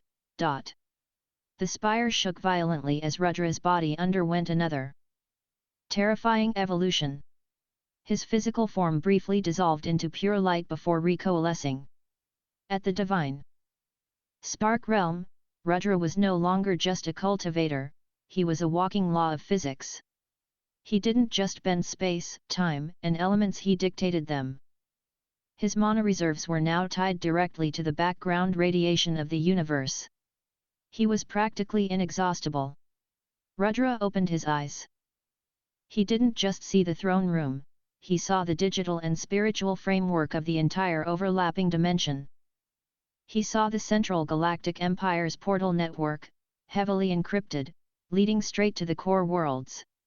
I have the keys, Rudra smiled, looking at his hands.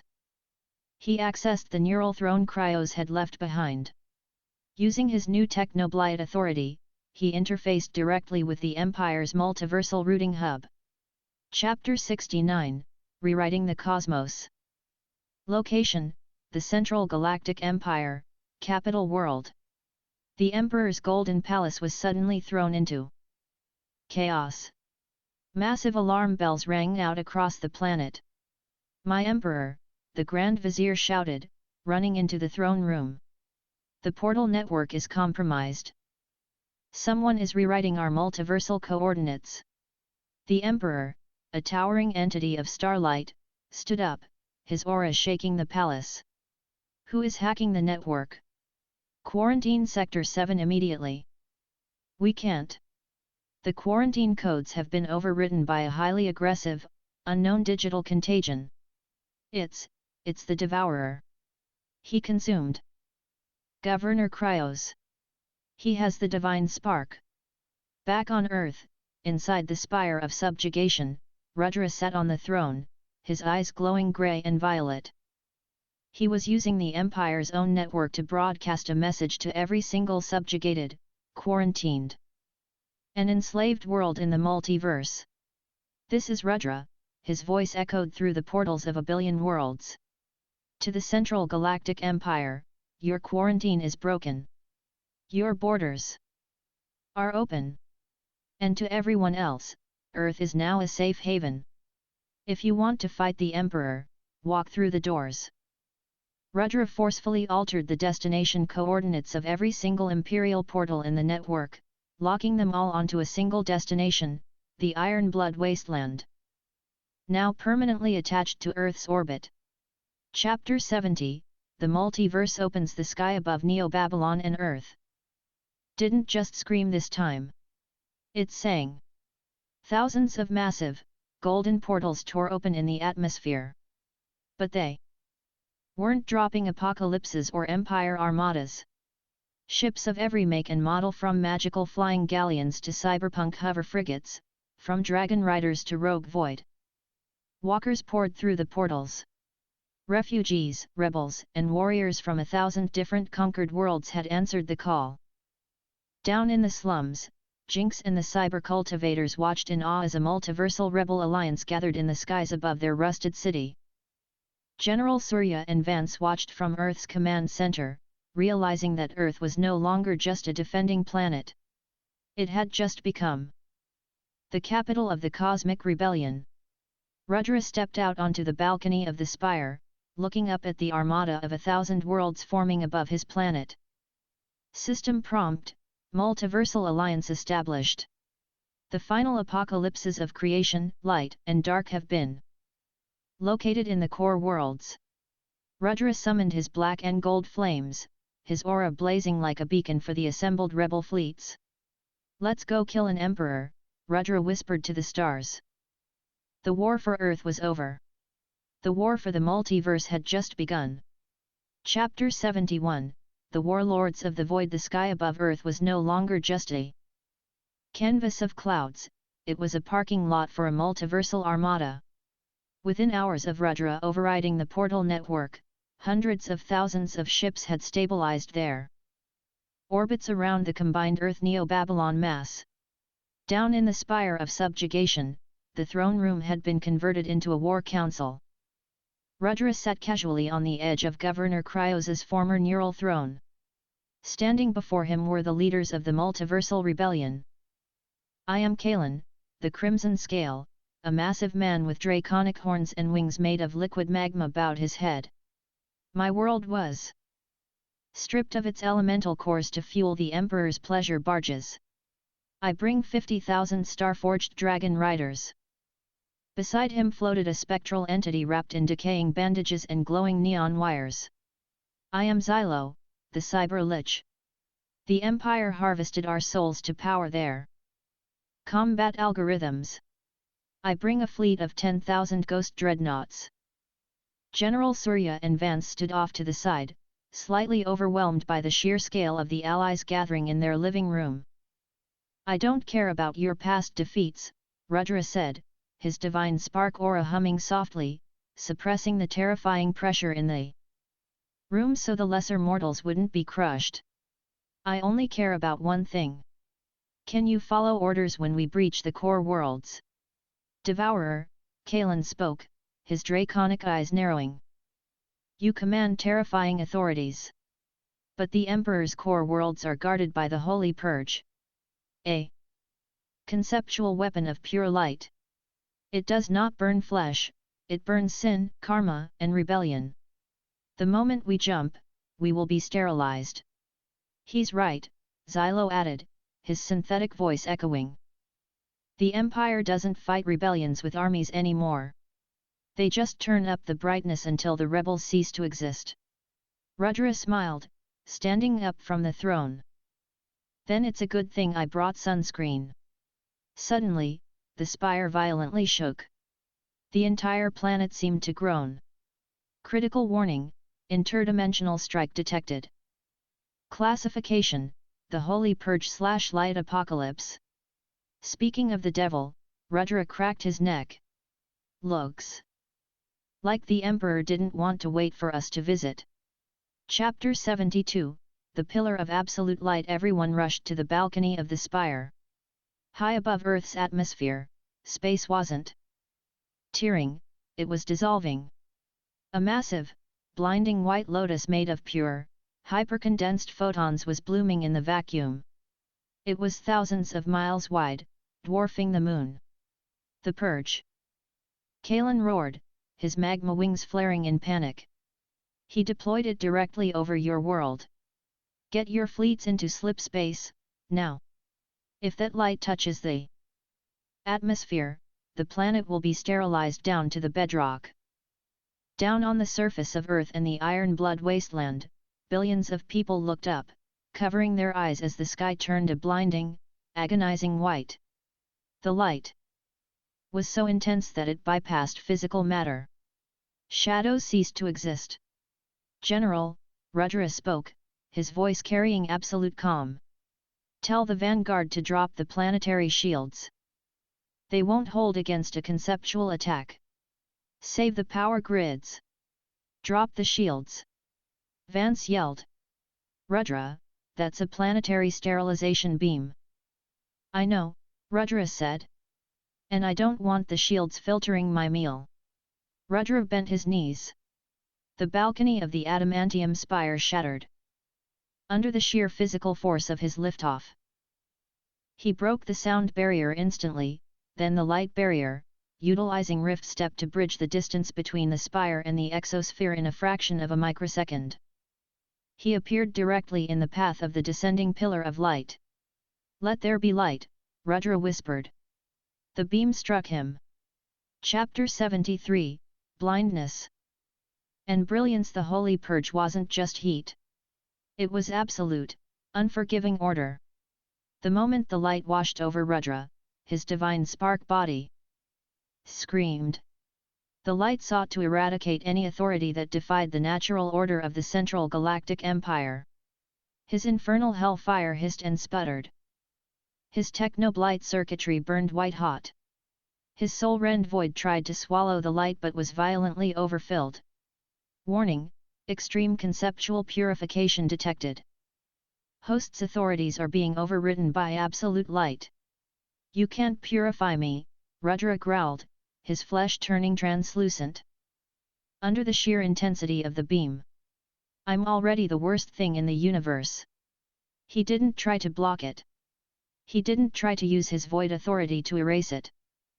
He opened his mouth, opened his pores, and opened his very soul to the blinding column of destruction. Critical event detected, light/purification tribulation. Activating apocalyptic assimilation, remaining time, 3.0 s. The Emperor, watching from his golden palace billions of light years away, sneered. No mortal anomaly could consume the holy purge. It was the fundamental light of creation. It would burn the devourer from the inside out. 2.0 s. Rudra's eyes, normally completely black from the void, suddenly ignited with a blinding, terrifying white brilliance. The light inside him fought a brutal war against the darkness he had consumed in hell. 1.0 s. Assimilation successful. Authority granted, absolute light/holy purge, initial stage, synergy warning, extreme volatility detected between the void and absolute light. The massive, planet-killing beam of light didn't hit Earth. It abruptly funneled entirely into Rudra's chest, like a massive ocean draining into a tiny sinkhole. The sky above Earth instantly returned to its normal, chaotic mix of blue clouds and neon smog. Rudra floated in the vacuum. A new tattoo, a blazing, white-hot sun with a black center branded itself onto his chest. He exhaled, and a stream of pure, holy photons escaped his lips. Chapter 74, Blessing the Vanguard. Rudra descended slowly, landing back on the shattered balcony of the spire. The rebel leaders, Kalen and Xylo, were on their knees.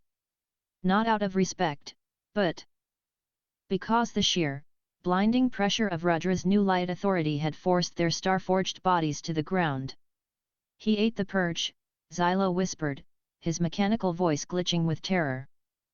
He actually ate the Emperor's light. Rudra suppressed his aura, allowing the leaders to stand.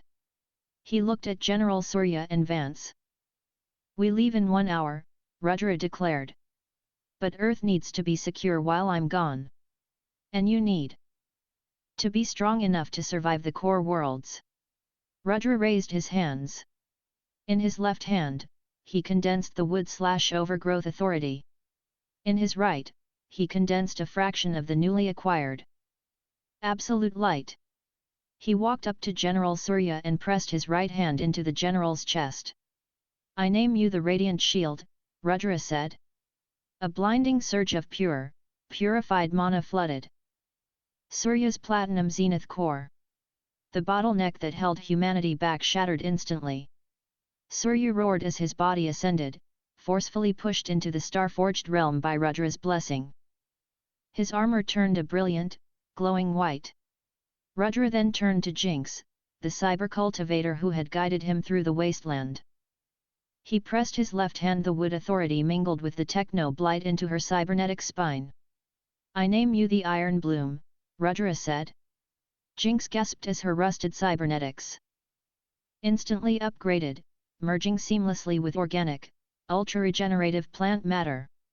She skipped platinum entirely, her core rocketing straight to Starforged. Rudra looked at the gathered multiversal armada. The Emperor just gave us his strongest weapon. Rudra smiled, his eyes flashing with a terrifying mix of white light and black void. Let's go return it. Chapter 75, The March on the Core Worlds. The Imperial Portal Network, hacked and held open by Rudra's digital authorities, glowed with golden energy above Neo-Babylon. All fleets, synchronize jump coordinates, Vance commanded from the bridge of his repurposed alien dreadnought. Destination: the Aegis of Stars. The Emperor's front door. A million ships, dragons breathing fire in the vacuum, ghost dreadnoughts humming with neon death, and vanguard cruisers heavily armed with Earth's nuclear mana. Hybrid weapons surged forward, pouring into the massive portals. Rudra didn't take a ship. He simply flew alongside them, a blinding comet of black and gold fire leading the charge. The spatial jump was instantaneous.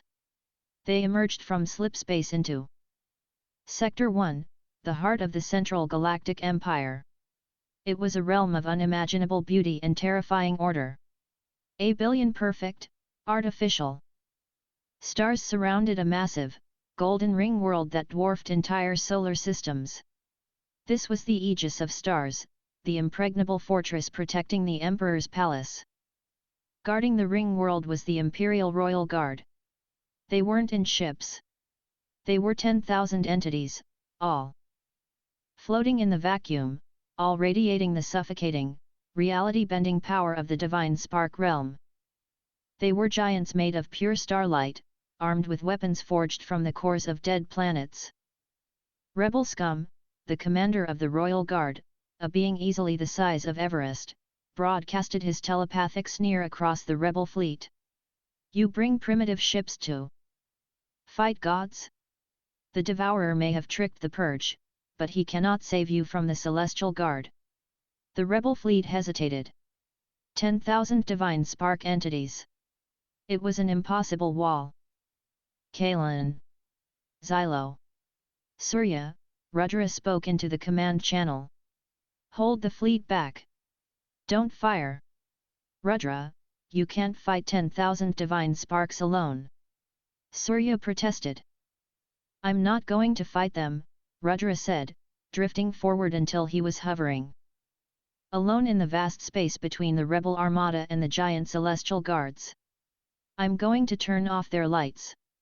Chapter 76, Eclipsing the Gods. The Celestial Guard commander laughed, a sound that caused the surrounding stars to flicker. A single anomaly against the heavens. Eradicate him. 10,000 divine spark entities raised their weapons. A concentrated barrage of pure, cosmic energy capable of vaporizing a galaxy hurtled toward Rudra. Rudra raised his right hand, the sun tattoo on his chest flaring brilliantly. Domain skill activated, absolute light, the prism. He didn't block the energy. He caught it, acting as a conceptual prism. The incoming cosmic attacks struck Rudra's light authority and were instantly refracted, shattered into millions of harmless, colorful beams of light that scattered across the void. The Royal Guard froze. Their ultimate attack had been turned into a laser light show. You rely on the light of your Emperor, Rudra's voice echoed across the vacuum. Devoid of all emotion. But you forgot what hides in the shadows. Rudra activated his Soul Ren/Void authority, but he didn't just cast it outward. He merged it with his absolute light. Combined apocalyptic domain, the twilight singularity. A massive, pulsating sphere of grey energy expanded from Rudra's body. It wasn't dark, and it wasn't light. It was the absolute absence of contrast. The moment the twilight singularity washed over the 10,000 celestial guards, their starlight bodies began to violently glitch. Without light, their bodies couldn't hold form. Without darkness, their shadows couldn't exist. The paradoxical energy tore their physical and conceptual coordinates apart. Screams of dissolving gods echoed through the telepathic network as the towering giants of starlight crumbled into grey ash, completely eradicated in seconds. The invincible Royal Guard was gone. The path to the ring world was wide open. Chapter 77, The Dark Apocalypse. Inside the Golden Palace, situated at the exact center of the ring world, the Emperor felt the deaths of his 10,000 guards. For the first time since the dawn of the universe, the stellar sovereign felt a cold spike of fear. The Devourer wasn't just eating apocalypses anymore. He was combining them. He was creating new, fundamental laws of physics that the Emperor could not calculate or control. Grand Vizier, the Emperor said, his voice trembling slightly. Release the Eater of Worlds. Deploy the darkness. The Vizier paled. My Emperor. The dark apocalypse cannot be controlled. It will consume the aegis of stars. It will eat the palace. Do it, the emperor roared. Better to rebuild the palace than let that monster take my throne. Outside the ring world, Rudra waved the rebel armada forward. The gate is open. Secure the ring world. But before the ships could advance, the massive golden gates of the ring world violently imploded. A substance poured out of the breach. It wasn't a liquid, a gas, or a solid. It was pure, unadulterated. Nothing. It was a darkness so profound that the artificial stars around the ring world were instantly snuffed out just by its proximity.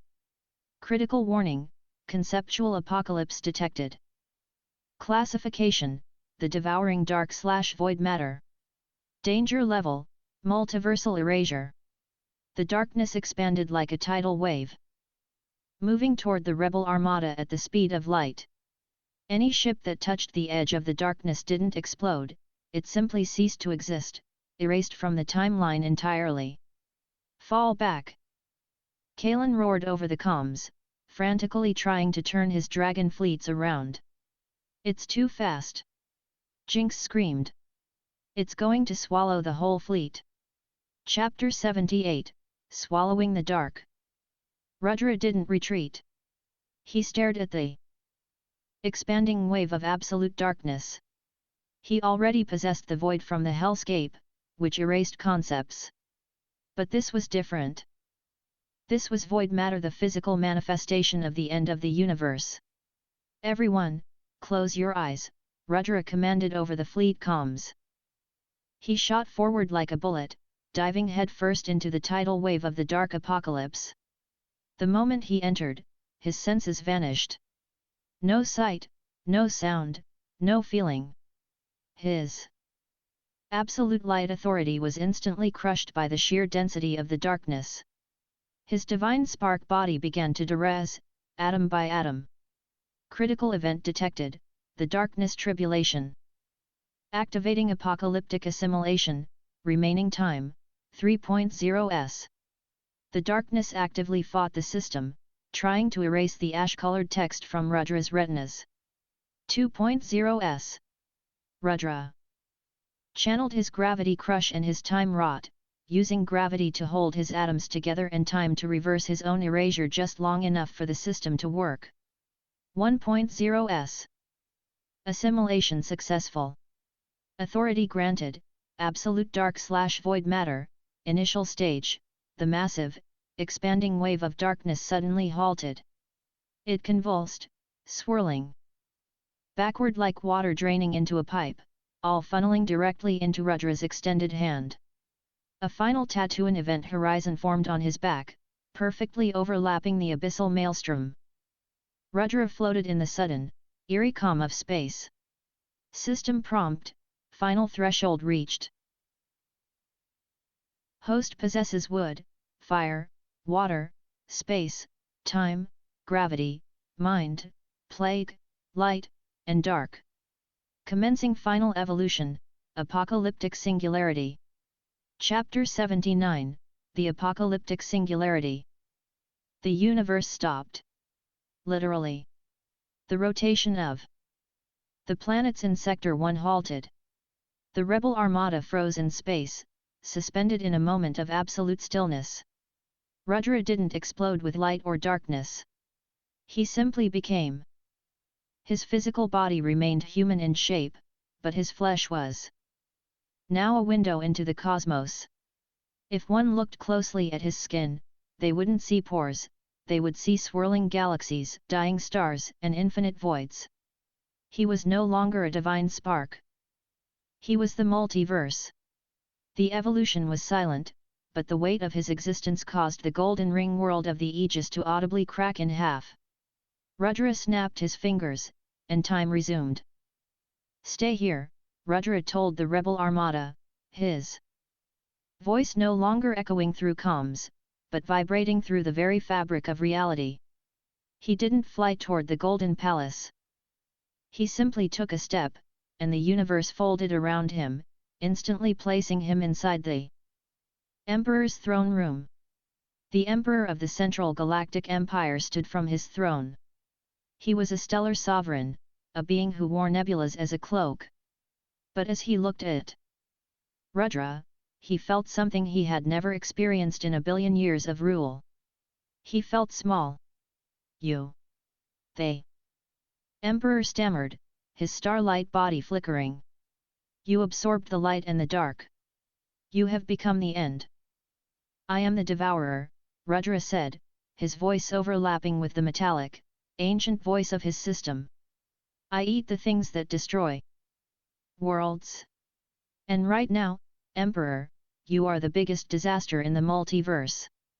Chapter 80, Dethroning the Heavens. The Emperor refused to go quietly. With a roar of pure, cosmic rage, the stellar sovereign unleashed the combined power of a billion suns. A supernova condensed into the size of a fist, aimed directly at Rudra's heart. It was an attack that would have shattered 100 Earths. Rudra didn't even raise his hand. He just looked at the Emperor. Passive authority, apocalyptic singularity. The supernova simply dissolved before it reached Rudra, its energy peacefully absorbed into the swirling cosmos of Rudra's skin. My turn, Rudra said softly. Rudra stepped forward and placed his index finger on the center of the Emperor's chest. He didn't use fire. He didn't use space, or gravity, or time. He used the fundamental authority of the end of all things. The Emperor's starlight body instantly lost its brilliance. The constellations weaving his form went dark, one by one, like candles being blown out in a massive hall. No, my empire, my perfect order. The Emperor rasped, falling to his knees as his conceptual mass was drained away. Your order was a cage, Rudra said. I'm just opening the door. With a final, silent pulse, the stellar sovereign was completely consumed. The golden throne room fell silent, the oppressive aura of the empire vanishing forever. Target slain, stellar sovereign, the Emperor, multiversal threat neutralized. The Devourer has achieved absolute cosmic supremacy. Rudra turned around and looked out the massive windows of the palace, gazing upon the rebel armada waiting nervously in the void. The great convergence was over. The universe was wild, untamed, and free once more. And sitting at the center of it all, quietly waiting for the next disaster to spawn so he could have a snack, was a 22-year-old kid from Kolkata. He smiled, his eyes reflecting the infinite stars. I wonder what's for dessert. Chapter 81, The Empty Throne. The Emperor's golden crown. A halo of compressed starlight clattered to the polished floor of the throne room.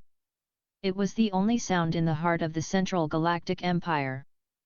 Rudra stood over the ashes of the stellar sovereign. He didn't sit on the throne.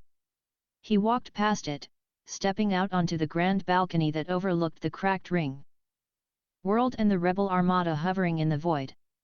With his new apocalyptic singularity authority, he didn't need a COMM link or a psychic pulse. He simply spoke, and his words were woven into the cosmic background. Radiation, heard by every living being across the multiverse. The Emperor is dead, Rudra's voice was calm, yet it resonated with the unstoppable force of a collapsing star. The portal network is completely open. The core worlds are surrendered. There is no empire. There is no quarantine. What you build from the ashes is up to you. A moment of absolute silence stretched across a billion worlds. Then, the roar began. From the dragon riders of the Crimson Scale to the cyber liches of the Ghost Fleet, a cheer erupted that physically shook the vacuum of space. The 500-year reign of terror was over. Rudra turned away from the balcony. He felt the system interface pulse in his mind, its ancient, metallic voice echoing softly. You have achieved the pinnacle of this reality, Devourer. You are the apex. I'm just the guy who took out the trash, Rudra replied silently. I'm going home. He didn't use a portal or a spell.